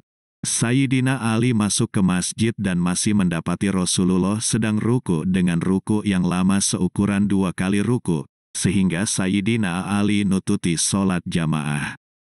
Ketika selesai sholat, dia bertanya kepada Rasulullah kenapa memanjangkan ruku dalam sholat. Sayyidina Ali berkata, "Ya Rasulullah, mengapa kamu memanjangkan ruku dalam sholat ini? Dan aku belum pernah mengalami hal seperti ini." Rasulullah bersabda, "Ketika aku ruku dan membaca Subhana Rabbiyal Adzim sebagaimana yang memang aku lakukan, kemudian aku ingin mengangkat kepalaku. Tiba-tiba malaikat Jibril datang dan meletakkan sayapnya di punggungku, memegangiku beberapa lama. Ketika dia mengangkat sayapnya, aku pun mengangkat kepalaku." Jamaah sholat bertanya, "Kenapa malaikat Jibril melakukan itu?" Rasulullah berkata, "Aku belum menanyakan hal itu kepada Jibril." Lalu Jibril datang dan berkata, "Wahai Muhammad, sesungguhnya Ali tergesa-gesa ingin ikut sholat jamaah. Dia bertemu lelaki tua Kristen di jalan, dan dia tidak tahu bahwa lelaki itu beragama Kristen. Ali menghormatinya karena orang itu telah tua. Maka Ali tidak mendahuluinya, dan menjaga hak orang tua itu. Maka, Allah menyuruhku memegangimu ketika ruku sehingga Ali nututi sholat subuh berjamaah." Hal ini bukanlah sesuatu yang aneh. Yang lebih aneh adalah bahwa Allah memerintahkan kepada Mikail alaihi salam agar menahan matahari dengan sayapnya sehingga matahari tidak terbit beberapa lama sebab Ali. Hal ini adalah keutamaan menghormati orang tua lanjut usia padahal dia beragama Kristen. Kisah ke-50 disebutkan di dalam kitab Al-Mawa'idz Al-Usfuriyah, halaman 4. Ketika dekat kematian gurunya Abu Mansur Al-Maturizi dan dia waktu itu berusia 80 tahun. Guru itu sakit, dan menyuruh Abu Mansur untuk mencari budak yang seumuran dengannya untuk dibeli dan dibebaskan. Abu Mansur berangkat mencari namun tidak menemukannya. Orang-orang berkata, "Bagaimana mungkin kamu akan menemukan budak umur 80 tahun, lanjut usia yang tidak dibebaskan?" Abu Mansur pulang ke rumah gurunya dan memberitahu tentang ucapan manusia. Ketika gurunya mendengar penjelasan tentang ucapan itu, gurunya meletakkan kepalanya di tanah dan memohon kepada Tuhannya, dengan berkata, "Ya Tuhanku, sesungguhnya makhluk tidak mengabaikan kemurahan hatinya ketika budaknya sampai pada umur 80 tahun sehingga pasti budak itu dibebaskan. Maka bagaimana mungkin engkau tidak akan membebaskanku dari api neraka padahal engkau maha mulia, maha pemurah, Maha Agung, Maha Pengampun, Maha Bersyukur. Maka Allah Ta'ala membebaskannya dari api neraka. Kisah ke-51 disebutkan di dalam kitab Al-Mawa'idz Al-Usfuriyah, halaman 5. Nabi Muhammad bersabda, "Aku adalah kotanya ilmu, dan Ali adalah pintunya." Ketika kaum Khawarij mendengar hadits ini, mereka dengki terhadap Sayyidina Ali. 10 orang berkumpul dari kalangan tokoh mereka, lalu berkata, "Sesungguhnya kita akan bertanya pada Ali satu pertanyaan. Kita akan lihat bagaimana dia menjawab kita. Jika dia menjawab setiap pertanyaan kita dengan jawaban yang lain, maka kita tahu bahwa Ali memang pintar sebagaimana sabda Nabi Muhammad." Maka, datanglah seorang dari mereka dan berkata, "Hai Ali, ilmu lebih utama atau harta?" Sayyidina Ali menjawab, "Ilmu lebih utama dari harta." Orang itu berkata, "Dengan alasan apa?" Sayyidina Ali berkata, "Ilmu adalah warisan para nabi, sedangkan harta adalah warisan Karun, Syadat, Fir'aun dan lainnya mereka." Orang itu pergi membawa jawaban ini. Kemudian datang orang lain, bertanya dengan pertanyaan orang pertama tadi. Sayyidina Ali menjawab, "Ilmu lebih utama dari harta." Orang itu bertanya, "Dengan alasan apa?" Sayyidina Ali berkata, "Ilmu menjagamu, sedangkan harta, kamulah yang menjaganya." Orang itu pergi membawa jawaban ini. Kemudian datang seorang dari mereka, bertanya seperti pertanyaan orang pertama dan kedua. Sayyidina Ali menjawab, "Ilmu lebih utama dari harta." Orang itu bertanya, "Dengan alasan apa?" Sayyidina Ali berkata, "Pemilik harta memiliki musuh yang banyak sedangkan pemilik ilmu memiliki sahabat yang banyak." Orang itu pulang membawa jawaban ini. Kemudian datanglah orang lain dan bertanya, "Ilmu lebih utama atau harta?" Sayyidina Ali menjawab, "Ilmu lebih utama." Orang itu bertanya, "Dengan alasan apa?" Sayyidina Ali berkata, "Jika kamu berikan harta, maka harta akan berkurang, sedangkan jika kamu berikan ilmu, maka ilmu akan bertambah." Orang itu pulang membawa jawaban ini. Maka hadirlah orang lain dan bertanya seperti mereka, "Ilmu lebih utama atau harta?" Sayyidina Ali menjawab, "Ilmu lebih utama dari harta." Orang itu bertanya, "Dengan alasan apa?" Sayyidina Ali berkata, "Pemilik harta dipanggil dengan nama bakil dan hina, sedangkan pemilik ilmu dipanggil dengan nama agung dan mulia." Orang itu pulang membawa jawaban ini. Maka hadirlah orang lain dan bertanya tentang hal itu. Sayyidina Ali menjawab, "Ilmu lebih utama dari harta." Orang itu bertanya, "Dengan alasan apa?" Sayyidina Ali berkata, "Harta harus dijaga dari pencuri, sedangkan ilmu tidak perlu dijaga dari pencuri." Orang itu pulang membawa jawaban ini. Kemudian hadirlah orang lain dan bertanya tentang hal itu. Orang itu bertanya, "Dengan alasan apa?" Sayyidina Ali berkata, "Pemilik harta akan dihisap di hari kiamat, sedangkan pemilik ilmu akan memberi syafaat di hari kiamat." Orang itu pulang membawa jawaban ini. Kemudian datanglah orang lain dan bertanya, "Ilmu lebih utama atau harta?"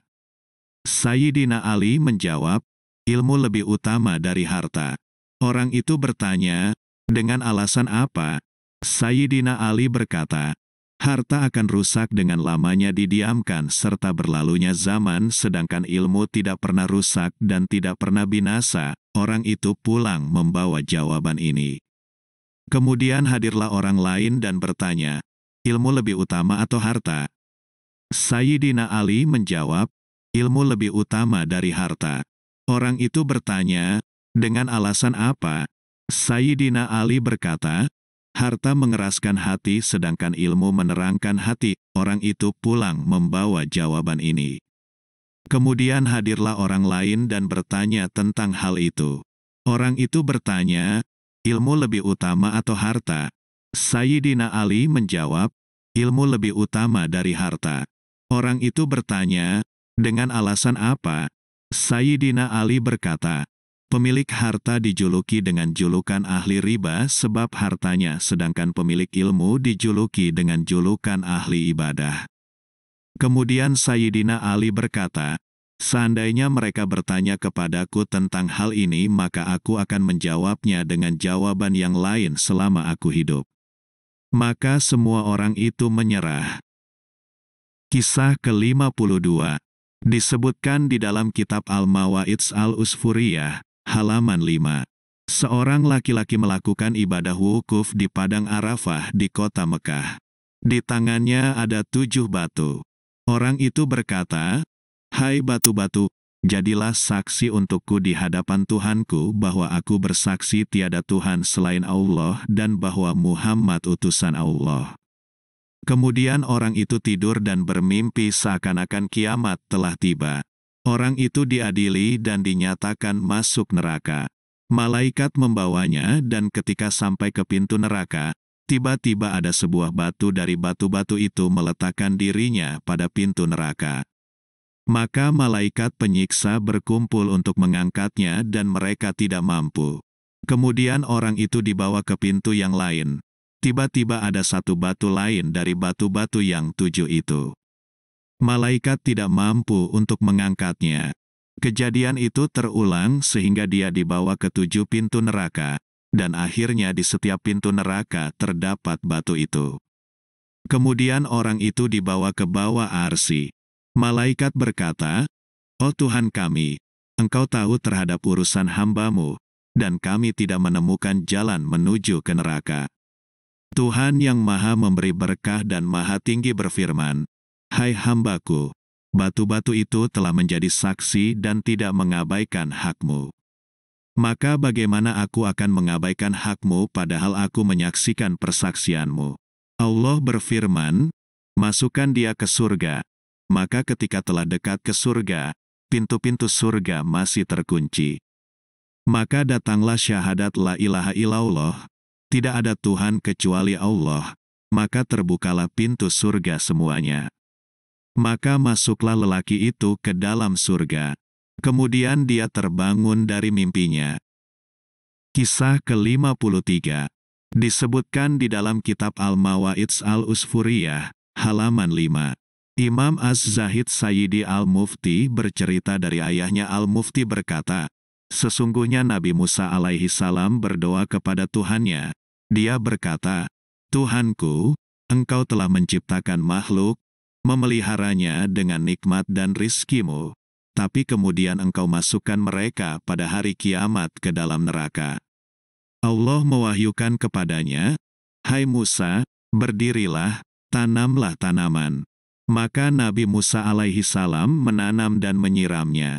Setelah tanaman itu tumbuh, maka Nabi Musa alaihi salam memanen dan menginjaknya, memisahkan yang baik dari yang rusak. Allah bertanya kepadanya, "Apa yang kamu lakukan pada tanamanmu, hai Musa?" Musa menjawab, "Aku memanen lalu memikulnya." Allah Ta'ala bertanya, "Apa yang kamu tinggalkan darinya?" Musa menjawab, "Hai Tuhanku, aku tidak meninggalkan kecuali yang tidak ada kebaikan di dalamnya." Allah berfirman, "Hai Musa, sesungguhnya aku masukkan ke neraka orang yang tidak ada kebaikan di dalamnya." Nabi Musa bertanya, "Siapa orang yang tidak ada kebaikan di dalam dirinya itu?" Allah berfirman, yaitu orang yang menolak untuk berkata, "La ilaha illallah. Muhammadur Rasulullah. Tiada Tuhan selain Allah. Muhammad utusan Allah." Kisah ke-54 disebutkan di dalam kitab Al-Mawa'idz Al-Usfuriyah, halaman 6. Disebutkan bahwa Abu Bakar As-Siddiq adalah pedagang sukses di masa jahiliyah. Adapun sebab dia masuk Islam adalah bahwa dia bermimpi saat berada di negeri Syam. Dia melihat dalam mimpinya ada matahari dan bulan di dalam kamarnya. Dia mengambil keduanya dengan tangannya, mengumpulkan keduanya pada dadanya dan memakaikan selendang padanya. Ketika dia bangun dari tidurnya, dia pergi ke seorang pendeta Kristen untuk bertanya tentang mimpi itu dan meminta penjelasan. Pendeta itu bertanya, "Kamu dari mana?" Abu Bakar menjawab, "Aku dari Mekah." Pendeta bertanya lagi, "Kamu dari suku apa?" Abu Bakar menjawab, "Aku dari suku Taimi." Pendeta bertanya, "Apa tujuanmu ke sini?" Abu Bakar menjawab, "Untuk berdagang." Pendeta berkata, "Akan keluar di zamanmu seorang laki-laki dari keturunan Hashim yang dipanggil dengan nama Muhammad Al-Amin, yang terpercaya. Dia dari suku Hashim. Dialah Nabi akhir zaman. Seandainya tidak ada dia, tentu Allah tidak akan menciptakan langit dan bumi dan apapun yang ada di dalamnya. Allah tidak juga akan menciptakan Adam, dan tidak juga menciptakan para nabi dan utusan. Dialah penutup para nabi. Kamu akan masuk dalam agama Islamnya dan akan menjadi menterinya serta akan menjadi khalifah, penerus kepemimpinan setelahnya. Inilah penjelasan tentang mimpimu." Kemudian pendeta melanjutkan, "Aku telah menemukan sifatnya dalam kitab Taurat, Injil dan Zabur. Sesungguhnya aku telah masuk Islam untuknya, dan aku sembunyikan keislamanku karena takut terhadap orang-orang Kristen." Ketika Abu Bakar mendengar dari pendeta itu tentang sifat Nabi Muhammad, maka luluh hatinya dan rindu untuk berkunjung pada Nabi Muhammad. Abu Bakar pulang menuju Mekah, mencarinya dan menemukannya. Abu Bakar mencintai Nabi Muhammad dan tidak bisa bersabar sesaat pun tanpa melihatnya. Maka beberapa saat kemudian, Rasulullah bersabda, "Wahai Abu Bakar, setiap hari kamu datang padaku, duduk denganku, tetapi kenapa kamu tidak masuk Islam?" Abu Bakar berkata, "Jika kamu adalah nabi, maka kamu pasti punya mukjizat." Nabi Muhammad bersabda, "Apakah tidak cukup mukjizat yang kamu lihat dalam mimpimu saat kamu berada di negeri Syam?" Penjelasan pendeta, dan dia kabarkan keislamannya. Abu Bakar mendengar hal itu kemudian berkata, "Aku bersaksi bahwa tidak ada Tuhan selain Allah, dan sesungguhnya engkau adalah utusan Allah." Abu Bakar masuk Islam dan sangatlah bagus keislamannya. Kisah ke-55 disebutkan di dalam kitab Al-Mawa'idz Al-Usfuriyah, halaman 10. Ibrahim bin Adham. Adapun sebab taubatnya adalah pada suatu hari, dia keluar ke pantai. Turun ke sebuah tempat, membuka persediaan makanan untuk memakan makanan. Pada saat itu, tiba-tiba datang seekor burung gagak mengambil sebuah roti dari persediaan itu dengan paruhnya dan terbang ke udara. Ibrahim merasa heran tentang hal itu. Ibrahim mengendarai kudanya, mengikuti di belakang burung gagak itu sehingga burung gagak itu naik ke sebuah gunung dan menghilang dari pandangannya. Ibrahim naik juga ke gunung itu untuk mencari burung gagak itu. Dari arah yang jauh, Ibrahim melihat burung gagak itu. Ketika dia mendekat, maka burung itu terbang. Ibrahim melihat ada seorang laki-laki yang diikat di gunung dalam keadaan terlentang. Ketika Ibrahim melihat lelaki itu dalam keadaan seperti itu, dia turun dari kudanya, membuka ikatannya dan bertanya keadaan dan ceritanya. Lelaki itu berkata, "Sesungguhnya aku seorang pedagang. Perampok telah menghadangku. Mereka mengambil semua hartaku. Mereka memukulku, mengikatku dan membuangku di tempat ini. Aku di sini sudah 7 hari.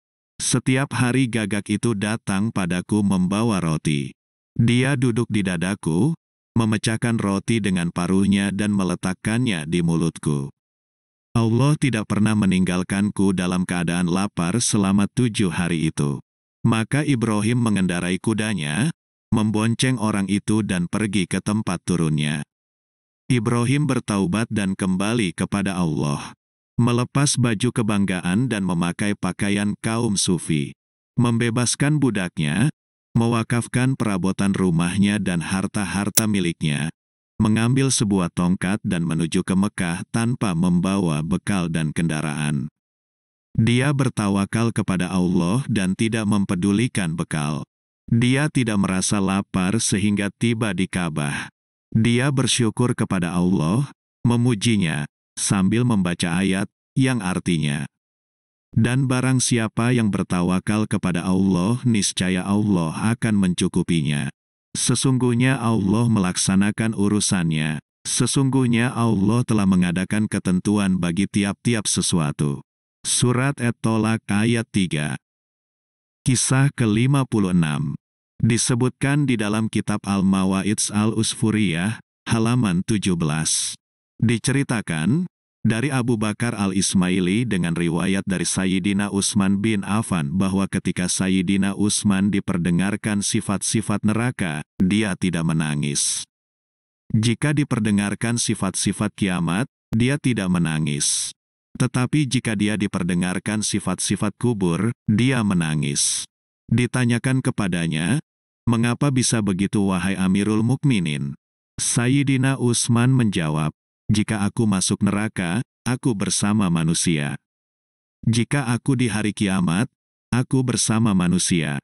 Tetapi, jika aku di kuburan, aku sendirian dan tidak ditemani oleh satu orang pun di dalam kubur.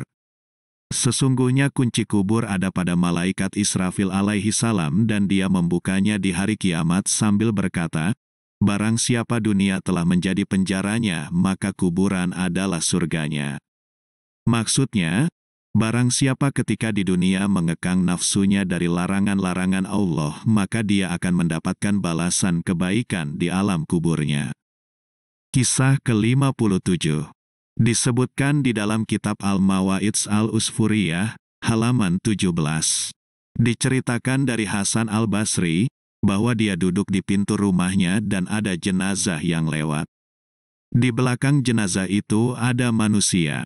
Di bawah jenazah itu ada seorang anak perempuan kecil berlari-lari kecil. Mengurai rambutnya, anak itu menangis. Hasan berdiri mengikuti jenazah itu. Anak itu berkata, "Wahai ayahku, aku tidak pernah bertemu sebuah hari seperti hari ini." Hasan berkata, "Ayahmu tidak pernah bertemu dengan hari seperti hari ini." Hasan kemudian sholat untuk jenazah itu dan pulang. Ketika telah pagi, Hasan melakukan sholat subuh. Setelah matahari terbit, Hasan duduk di pintu rumahnya dan melihat anak perempuan itu menangis sedang pergi menuju kubur ayahnya untuk berziarah. Hasan berkata sendiri, "Anak itu pasti bijaksana, aku akan mengikutinya. Mungkin dia akan berbicara yang bermanfaat bagiku." Hasan pun mengikutinya. Ketika anak itu sampai di kubur ayahnya, Hasan bersembunyi dari pandangannya di semak belukar.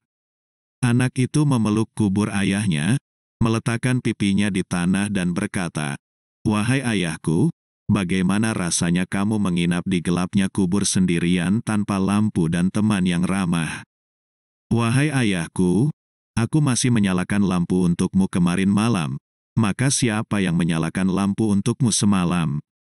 Wahai ayahku, aku masih menghampar tempat tidur untukmu kemarin malam, maka siapa yang menghamparkan tempat tidur untukmu semalam? Wahai ayahku, aku masih memijat kedua tangan dan kakimu kemarin malam, maka siapa yang memijat kedua tangan dan kakimu semalam?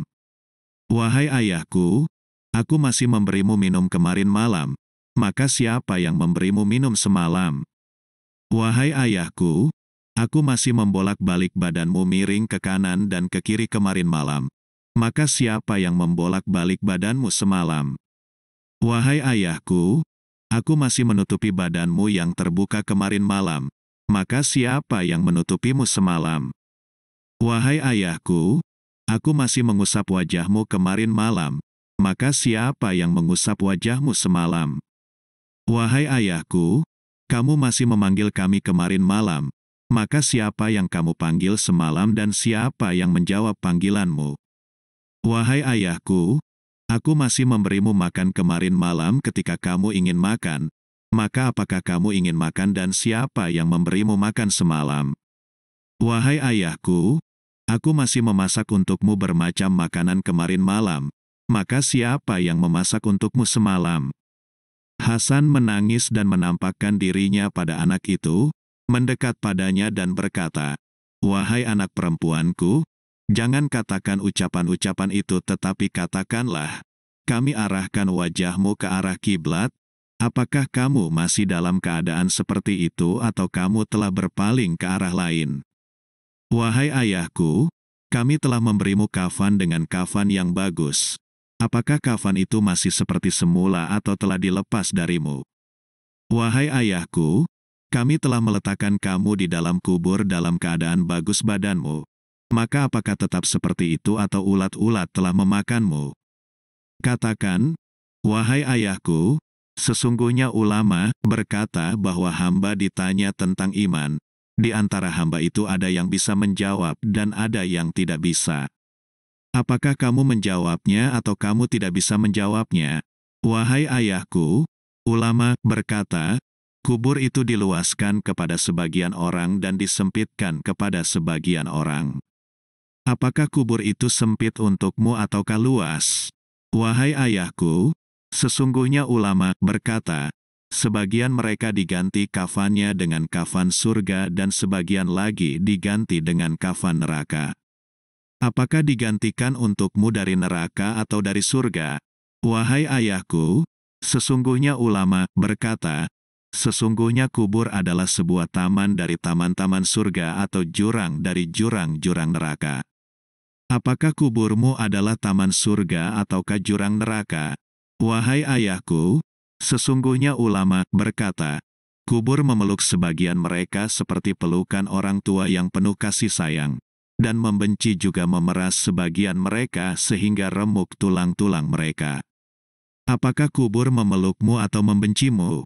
Wahai ayahku, sesungguhnya ulama berkata, setiap orang yang diletakkan di kubur menyesal. Orang yang takwa menyesal karena tidak memperbanyak kebaikan-kebaikannya.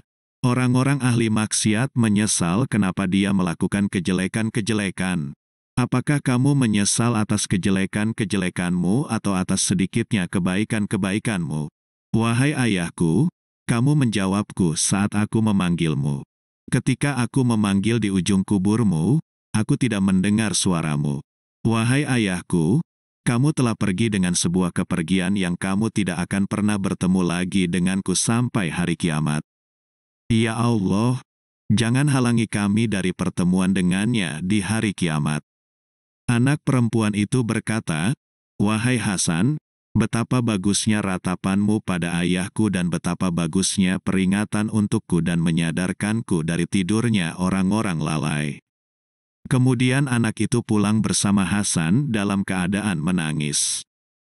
Kisah ke-58 disebutkan di dalam kitab Al-Mawa'idz Al-Usfuriyah, halaman 20. Diceritakan bahwa Nabi Muhammad duduk di pintu Madinah dan sebuah rombongan mengantar jenazah lewat. Nabi Muhammad bertanya, apakah dia punya hutang? Mereka menjawab, dia punya hutang 4 dirham. Nabi Muhammad bersabda, "Sholatlah kalian untuknya. Sesungguhnya aku tidak sholat jenazah untuk orang yang punya hutang 4 dirham kemudian mati dan belum melunasinya." Jibril alaihi salam turun dan berkata, "Hai Muhammad, sesungguhnya Allah mengucap salam untukmu dan berfirman, aku telah mengutus Jibril dengan bentuk manusia untuk melunasi hutangnya." Jibril berkata, "Berdirilah dan sholatlah, sesungguhnya orang itu telah diampuni." Allah berfirman, siapa yang sholat untuk jenazahnya maka Allah akan mengampuninya. Nabi Muhammad bersabda, "Wahai saudaraku Jibril, dari mana dia mendapat kemuliaan ini?" Jibril menjawab, "Karena bacaannya setiap hari 100 kali surat Al-Ikhlas." Sesungguhnya di dalam surat itu ada penjelasan tentang sifat-sifat Allah, pujian atas Allah.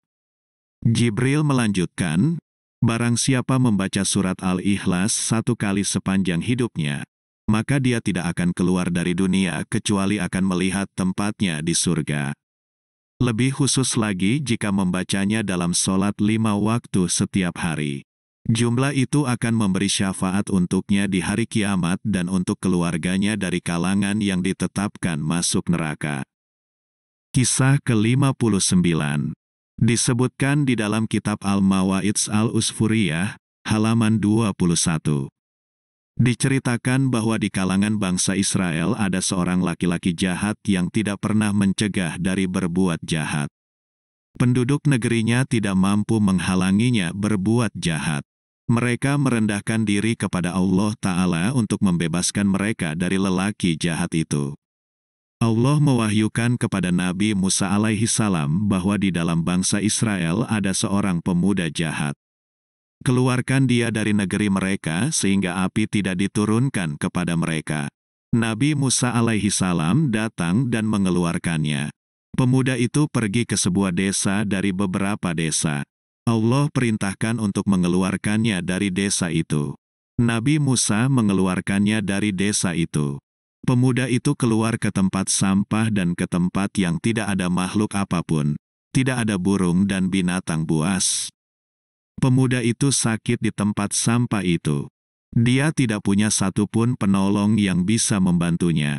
Dia meletakkan dirinya di tanah dan berkata dalam keadaan sakitnya, "Ya Tuhanku, jika ibuku hadir di dekat kepalaku, pasti dia menyayangiku dan menangis atas kehinaanku.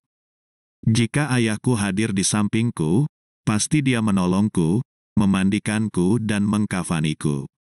Jika istriku ada di sisiku, pasti dia menangis karena perpisahanku. Jika anak-anakku di sampingku, pasti mereka menangis di belakang jenazahku dan berkata, 'Ya Allah, ampuni orang tuaku yang terasing, yang lemah, yang berbuat maksiat, yang jahat, yang diusir dari satu negeri ke negeri lain, dari satu negeri ke desa, dari desa ke tempat sampah.' Kemudian keluar dari alam dunia ke alam akhirat dalam keadaan putus asa dari segala apapun kecuali dari rahmat Allah Ta'ala. Lalu dia berkata, 'Ya Allah, jika Engkau memutusku dari orang tuaku, anak-anakku dan istriku, maka janganlah Engkau putuskan aku dari rahmat-Mu. Engkau telah membakarku dengan perpisahan mereka, tetapi jangan Engkau bakar aku dengan api neraka-Mu sebab maksiatku.'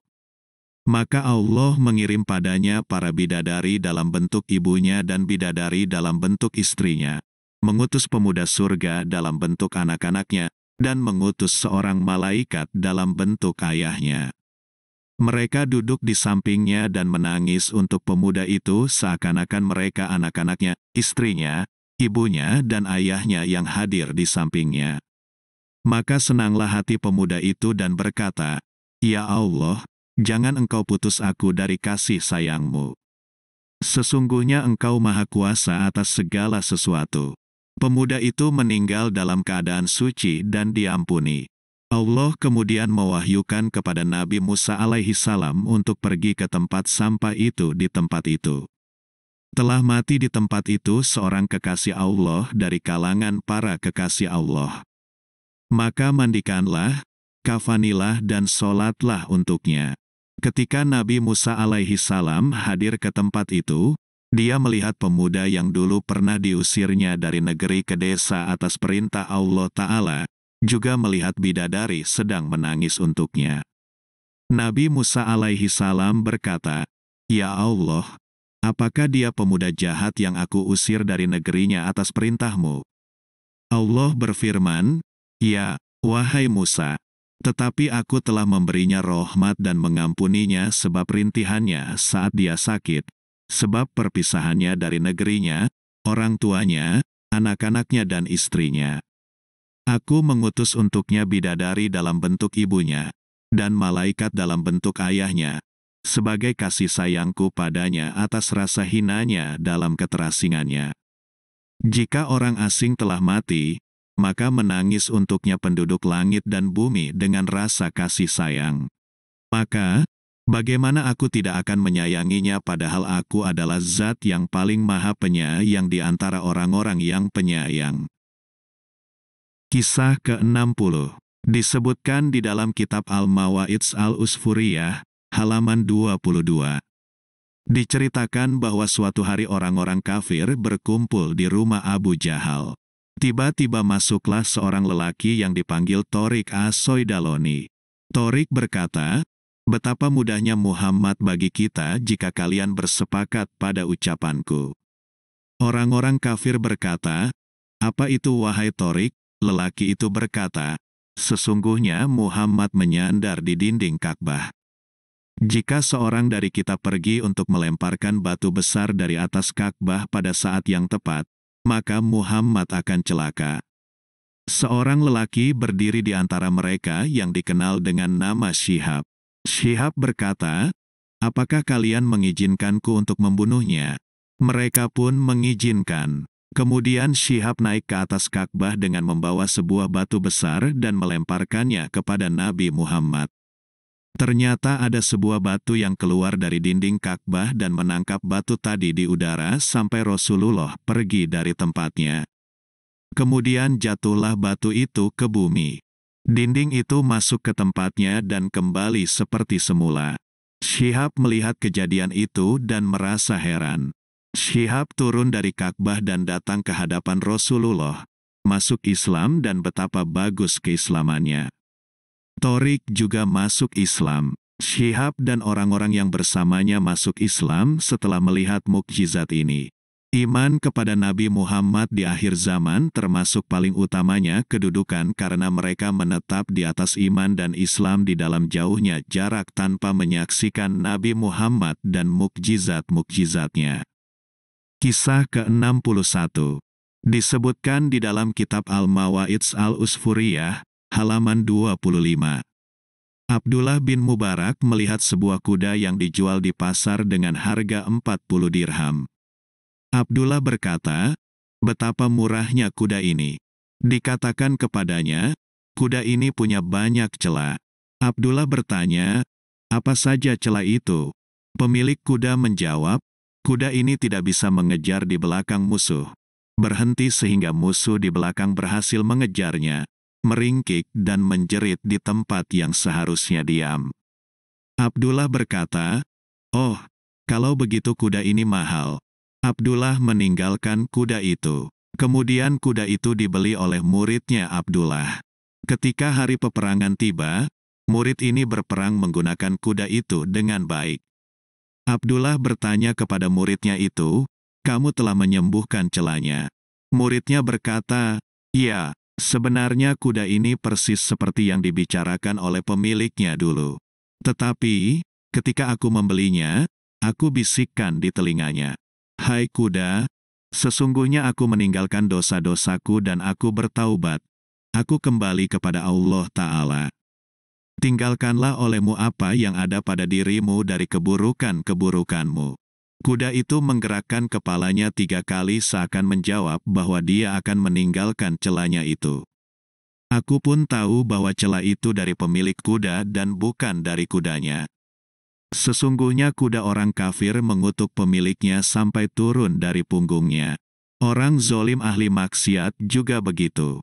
Allah berfirman, yang artinya, "Ingatlah kutukan Allah atas orang-orang zolim. Jika Allah mengutuknya, maka segala sesuatu pasti mengutuknya. Seperti itu juga kuda akan mengutuk pemiliknya jika dia kafir, zolim, munafik, sombong sampai pemiliknya turun dari punggungnya." Maka, diketahui bahwa binatang merasa gembira dan patuh pada pemiliknya sebab ketaatan itu. Dan kegembiraan itu akan menjadi sebuah makhluk di hari kiamat, datang dan memegang pemiliknya kemudian memimpinnya ke surga. Kisah ke-62 disebutkan di dalam kitab Al-Mawa'idz Al-Usfuriyah, halaman 26. Sayyidina Ali berkata, datang seorang lelaki kepada Nabi Muhammad dan berkata, "Ya Rasulullah, aku telah bermaksiat pada Allah, maka sucikanlah aku." Nabi bertanya, "Apa maksiat yang kamu kerjakan?" Orang itu menjawab, "Aku malu untuk mengatakannya." Rasulullah bersabda, "Apakah kamu malu untuk memberitahuku tentang dosamu? Dan kenapa kamu tidak malu kepada Allah padahal Dia melihatmu? Berdirilah dan keluarlah dari sisiku agar api tidak turun pada kami." Maka keluarlah orang itu dari hadapan Rasul dalam keadaan hampa, putus asa, menangis. Kemudian Jibril datang dan berkata, "Hai Muhammad, kenapa kamu membuat putus asa seorang pendosa yang punya penebus atas dosanya meskipun dosanya sangat banyak?" Rasulullah bertanya, Apa tebusan dosanya? Jibril berkata, dia punya anak kecil. Jika dia masuk ke rumahnya dan anak kecil itu menyambutnya, maka orang itu memberikan sesuatu dari makanan atau sesuatu yang membuatnya bahagia. Jika anak kecil itu bahagia, maka itu adalah tebusan bagi dosa-dosanya. Diketahui bahwa kegembiraan anak-anakmu adalah tebusan bagi dosa-dosamu, keselamatan dari api neraka sebagaimana Allah berfirman, yang artinya, sesungguhnya harta-harta kalian dan anak-anak kalian adalah ujian. Dan Allah, di sisinya ada pahala yang besar. Kisah ke-63 disebutkan di dalam kitab Al-Mawa'idz Al-Usfuriyah, halaman 26. Di dalam cerita ini ada kabar gembira bagi orang-orang beriman. Umat-umat masa lalu lemah kemampuannya dan sedikit pemahamannya. Mereka tidak membenarkan rasul-rasul mereka kecuali dengan mukjizat dan diperlihatkan keajaiban benda. Kaum Nabi Musa pernah berkata kepada Nabi Musa, kami tidak akan percaya kepadamu sampai kami melihat Allah secara jelas. Maka petir menghancurkan mereka. Mereka bertanya kepada Nabi Musa, apakah Tuhanmu tidur? Karena di dalam kitab Taurat ada ayat bahwa Allah tidak pernah mengantuk dan tidak pula tidur. Maka Nabi Musa menerangkan kepada mereka tentang ayat yang ada dalam kitab Taurat. Mereka bertanya, bagaimana mungkin Tuhanmu tidak tidur? Allah mewahyukan kepada Nabi Musa alaihi salam agar dia memenuhi 2 botol dengan air kemudian memegang keduanya dengan tangannya. Allah pun membuatnya tertidur. Maka jatuhlah 2 botol itu dan pecah. Allah berfirman, katakan hai Musa kepada kaummu, jika Allah tidur, maka hancurlah alam semesta ini. Jadikanlah hal ini sebagai perumpamaan. Allah memuji umat ini, umat Nabi Muhammad dengan firman-Nya, yang artinya, kalian adalah umat terbaik, karena umat ini membenarkan Rasulullah tanpa melihat mukjizat dan semisalnya selama bertahun-tahun, bahkan berabad-abad lamanya. Kisah ke-64 disebutkan di dalam kitab Al-Mawa'idz Al-Usfuriyah, halaman 29. Ibrahim bin Adham punya 72 budak. Ketika dia bertaubat dan akan meninggal, maka dia bebaskan semua budaknya. Suatu hari, satu orang dari mereka minum homer dan bertemu dengan Ibrahim. Orang itu berkata, hai Fulan, tunjukkan aku ke rumahku. Ibrahim berkata, baiklah. Kemudian Ibrahim mengantarnya ke kuburan. Ketika orang mabuk itu melihat dirinya dibawa ke kuburan, dia memukul Ibrahim dengan pukulan yang keras dan berkata, tunjukkan aku ke rumahku. Kenapa kamu bawa aku ke kuburan? Ibrahim berkata, hai orang yang sedikit akal, inilah rumahmu yang sebenarnya. Rumah selain kuburan adalah rumah palsu. Orang mabuk kembali memukulnya dengan cambuk. Setiap kali dipukul, Ibrahim berkata, semoga Allah mengampunimu. Ketika keduanya seperti itu, tiba-tiba datanglah seorang laki-laki dan berkata kepada yang mabuk, hai Fulan, apa yang kamu kerjakan? Kenapa kamu memukul tuanmu yang telah membebaskanmu? Orang yang memukul itu tidak sadar bahwa yang dipukul adalah tuannya. Orang mabuk itu bertanya, siapa ini? Orang yang datang itu menjawab, dia tuanmu yang telah membebaskanmu. Dia Ibrahim bin Adham. Ketika orang mabuk itu tahu bahwa yang dipukul adalah orang yang membebaskannya, dia turun dari kudanya dan meminta maaf padanya. Ibrahim berkata, aku terima permohonan maafmu. Aku memaafkanmu dan mengampunimu. Orang yang memukul itu berkata, Tuanku, aku memukulmu, menyakitimu tetapi kamu mendoakan aku dengan doa yang baik. Dan berdoa pada setiap pukulan, semoga Allah memaafkanmu. Ibrahim berkata, bagaimana aku tidak akan mendoakanmu dengan doa yang baik padahal kamu akan menjadi sebab diriku masuk surga sebab pukulanmu padaku dan siksaanmu itu. Kisah ke-65 disebutkan di dalam kitab Al-Mawa'idz Al-Usfuriyah, halaman 30. Diceritakan bahwa Khalifah Umar bin Abdul Aziz pada masa kepemimpinannya mengirim para sahabat menuju Romawi untuk sebuah peperangan. Para sahabat dikalahkan. 20 orang dari para sahabat ditawan. Kaisar Romawi memerintahkan kepada satu orang tawanan di antara mereka untuk masuk agamanya dan menyembah patung. Kaisar berkata, "Jika kamu masuk dalam agamaku dan sujud kepada berhala, maka aku akan menjadikanmu pemimpin di sebuah negeri yang besar. Aku akan memberimu pangkat, harta pilihan, gelas, dan taman bunga. Tetapi, jika kamu tidak masuk dalam agamaku, maka aku akan membunuhmu dan memenggal lehermu." Tawanan itu berkata, "Aku tidak akan menjual agamaku dengan kehidupan dunia." Maka, Kaisar memerintahkan untuk membunuhnya. Tawanan itu dibunuh di lantai, dipenggal kepalanya dengan pedang. Kepala tawanan itu berputar-putar di lantai 3 kali membaca ayat ini, yang artinya, "Hai jiwa yang tenang, kembalilah kepada Tuhanmu dengan hati yang puas lagi diridainya. Maka masuklah ke dalam kumpulan hamba-hambaku, dan masuklah ke dalam surgaku." Maka Kaisar marah dan mengambil tawanan kedua dan berkata, "Masuklah kamu dalam agamaku. Aku akan menjadikanmu pemimpin di Mesir. Jika tidak mau maka aku akan memenggal lehermu sebagaimana aku telah memenggal leher temanmu tadi." Tawanan itu berkata, "Aku tidak akan menjual agamaku dengan kehidupan dunia.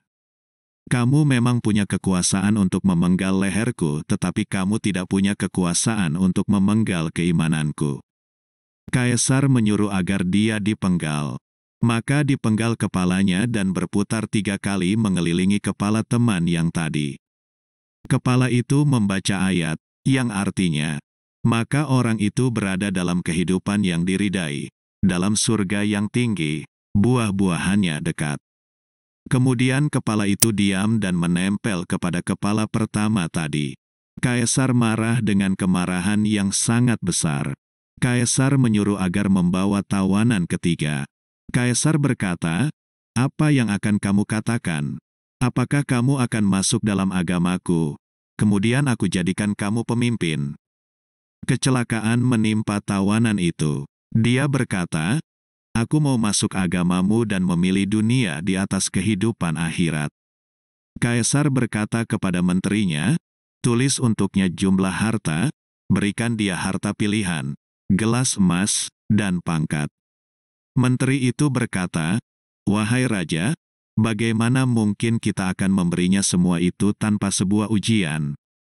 Menteri itu melanjutkan, "Katakan padanya, jika kamu benar dalam pembicaraanmu, maka bunuhlah seorang dari sahabatmu.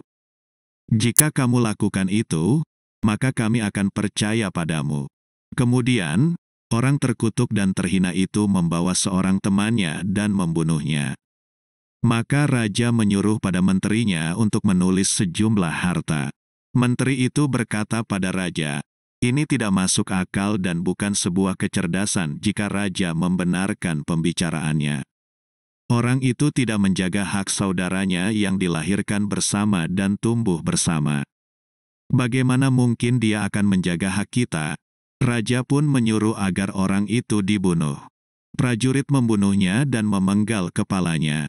Kepala itu berputar di lantai sebanyak 3 kali. Kepala itu membaca ayat, yang artinya, "Apakah orang-orang yang telah pasti ketentuan siksa atasnya? Apakah kamu akan menyelamatkan orang yang berada dalam api neraka?" Kemudian kepala itu diam di ujung lantai, dan tidak mendekat pada 2 kepala tadi. Maka orang itu mati menuju siksa Allah Ta'ala dan kita berlindung kepada Allah dari mati su'ul khotimah, akhir yang buruk. Kisah ke-66 disebutkan di dalam kitab Al-Mawa'idz Al-Usfuriyah, halaman 34. Sesungguhnya Ja'far at-Thayyar dengan keberkahan kejujurannya dan tidak adanya dusta sepanjang umurnya. Ketika dia terbunuh, Allah Ta'ala menciptakan 2 sayap untuknya berwarna hijau dipenuhi permata dan yakut. Ja'far terbang dengan kedua sayapnya bersama para malaikat. Suatu hari Nabi Muhammad bertanya, wahai Ja'far At-Thayyar, wahai putra Abu Talib. Sebab amal ibadah apakah kamu bisa mencapai kemuliaan ini? Ja'far menjawab, aku tidak tahu. Aku hanya menahan 3 perkara saat aku masih kafir ataupun saat aku masuk Islam. Rasulullah bertanya, apa sajakah itu? Ja'far menjawab, aku tidak pernah berdusta, aku tidak pernah berzina, dan aku tidak pernah mabuk ketika aku masih kafir ataupun sesudah aku masuk Islam. Kisah ke-67 disebutkan di dalam kitab Al-Mawa'idz Al-Usfuriyah, halaman 36. Diceritakan bahwa Abu Yazid Al-Bustami suatu hari berdoa kepada Tuhannya. Hatinya menjadi sangat baik, hatinya menjadi lunak, dan dia melihat dalam mimpinya bahwa akalnya terbang ke Ars, dan berkata pada dirinya, inilah kedudukan Nabi Muhammad pemimpin para Rasul alaihimussalam. Semoga nanti aku menjadi tetangganya di surga. Ketika terbangun, dia dipanggil dalam bisikan, sesungguhnya budaknya seorang syaikh di negeri itu akan menjadi tetanggamu di surga. Ketika sadar, dia pergi mencarinya karena ingin melihat wajahnya. Dia pergi sejauh jarak 1 farsah atau lebih. Ketika sampai di negeri itu, dia bertanya tentang budaknya syaikh. Mereka bertanya, untuk apa kamu bertanya tentang budak yang jahat, peminum homer itu? Padahal kamu adalah orang yang di wajahmu ada tanda-tanda orang solih. Ketika Abu Yazid mendengar perkataan mereka, dia menyesal dan curiga. Dia berkata, mungkin suara bisikan itu dari setan. Dia pun ingin pulang ke negerinya, kemudian berpikir, aku datang ke sini, belum melihat wajahnya, dan kenapa aku ingin pulang? Bukankah lebih baik aku mengetahuinya terlebih dahulu? Maka Abu Yazid berkata, di mana tempat budak itu? Mereka memberitahunya dan berkata, sesungguhnya dia sibuk dengan minumannya di tempat itu. Abu Yazid berangkat menuju tempat itu. Dia melihat 40 lelaki berkumpul di sebuah tempat untuk minum homer. Budak itu duduk di antara mereka. Ketika melihat keadaan ini, Abu Yazid pulang dengan rasa kecewa. Tiba-tiba budak itu memanggil, hai Abu Yazid, hai guru besar kaum muslimin. Kenapa kamu tidak masuk ke rumah ini? Kamu datang ke sini dari tempat yang jauh, letih dan kesulitan untuk bertemu dengan tetanggamu di surga. Dan kamu telah menemukannya tetapi kamu ingin segera pulang, tanpa ucapan salam, tanpa sebuah pembicaraan, dan tanpa sebuah pertemuan. Abu Yazid merasa heran dan merasakan keajaiban. Abu Yazid berkata pada dirinya, perjalananku ini rahasia, bagaimana dia tahu akan semua ini? Budak itu berkata, hai Syaikh, tak perlu berpikir dan merasa heran. Sesungguhnya yang mengutusmu kepadaku adalah yang memberitahuku atas kedatanganmu. Masuklah Syaikh, duduklah bersama kami sebentar saja. Abu Yazid masuk dan duduk di sampingnya, dan berkata, hai Fulan, keadaan macam apa ini? Budak itu menjawab, bukanlah keinginan seorang lelaki sejati jika hanya ingin masuk surga sendirian. Sesungguhnya mereka, para pemabuk itu, awalnya berjumlah 80 lelaki yang berakhlak buruk. Aku bersemangat untuk mengubah mereka yang 40. Mereka pun bertaubat dan kembali dari sifat buruknya. Mereka akan menjadi teman-temanku dan tetangga-tetanggaku di surga. Sekarang masih tersisa 40 orang. Sekarang tugasmu adalah berusaha untuk mengubah mereka dan mencegah mereka dari perbuatan buruk ini sebagai tujuan dari kedatanganmu. Ketika para pemabuk mendengar ucapan itu, mereka sadar bahwa orang yang datang itu adalah Syaikh Abu Yazid Al-Bustami.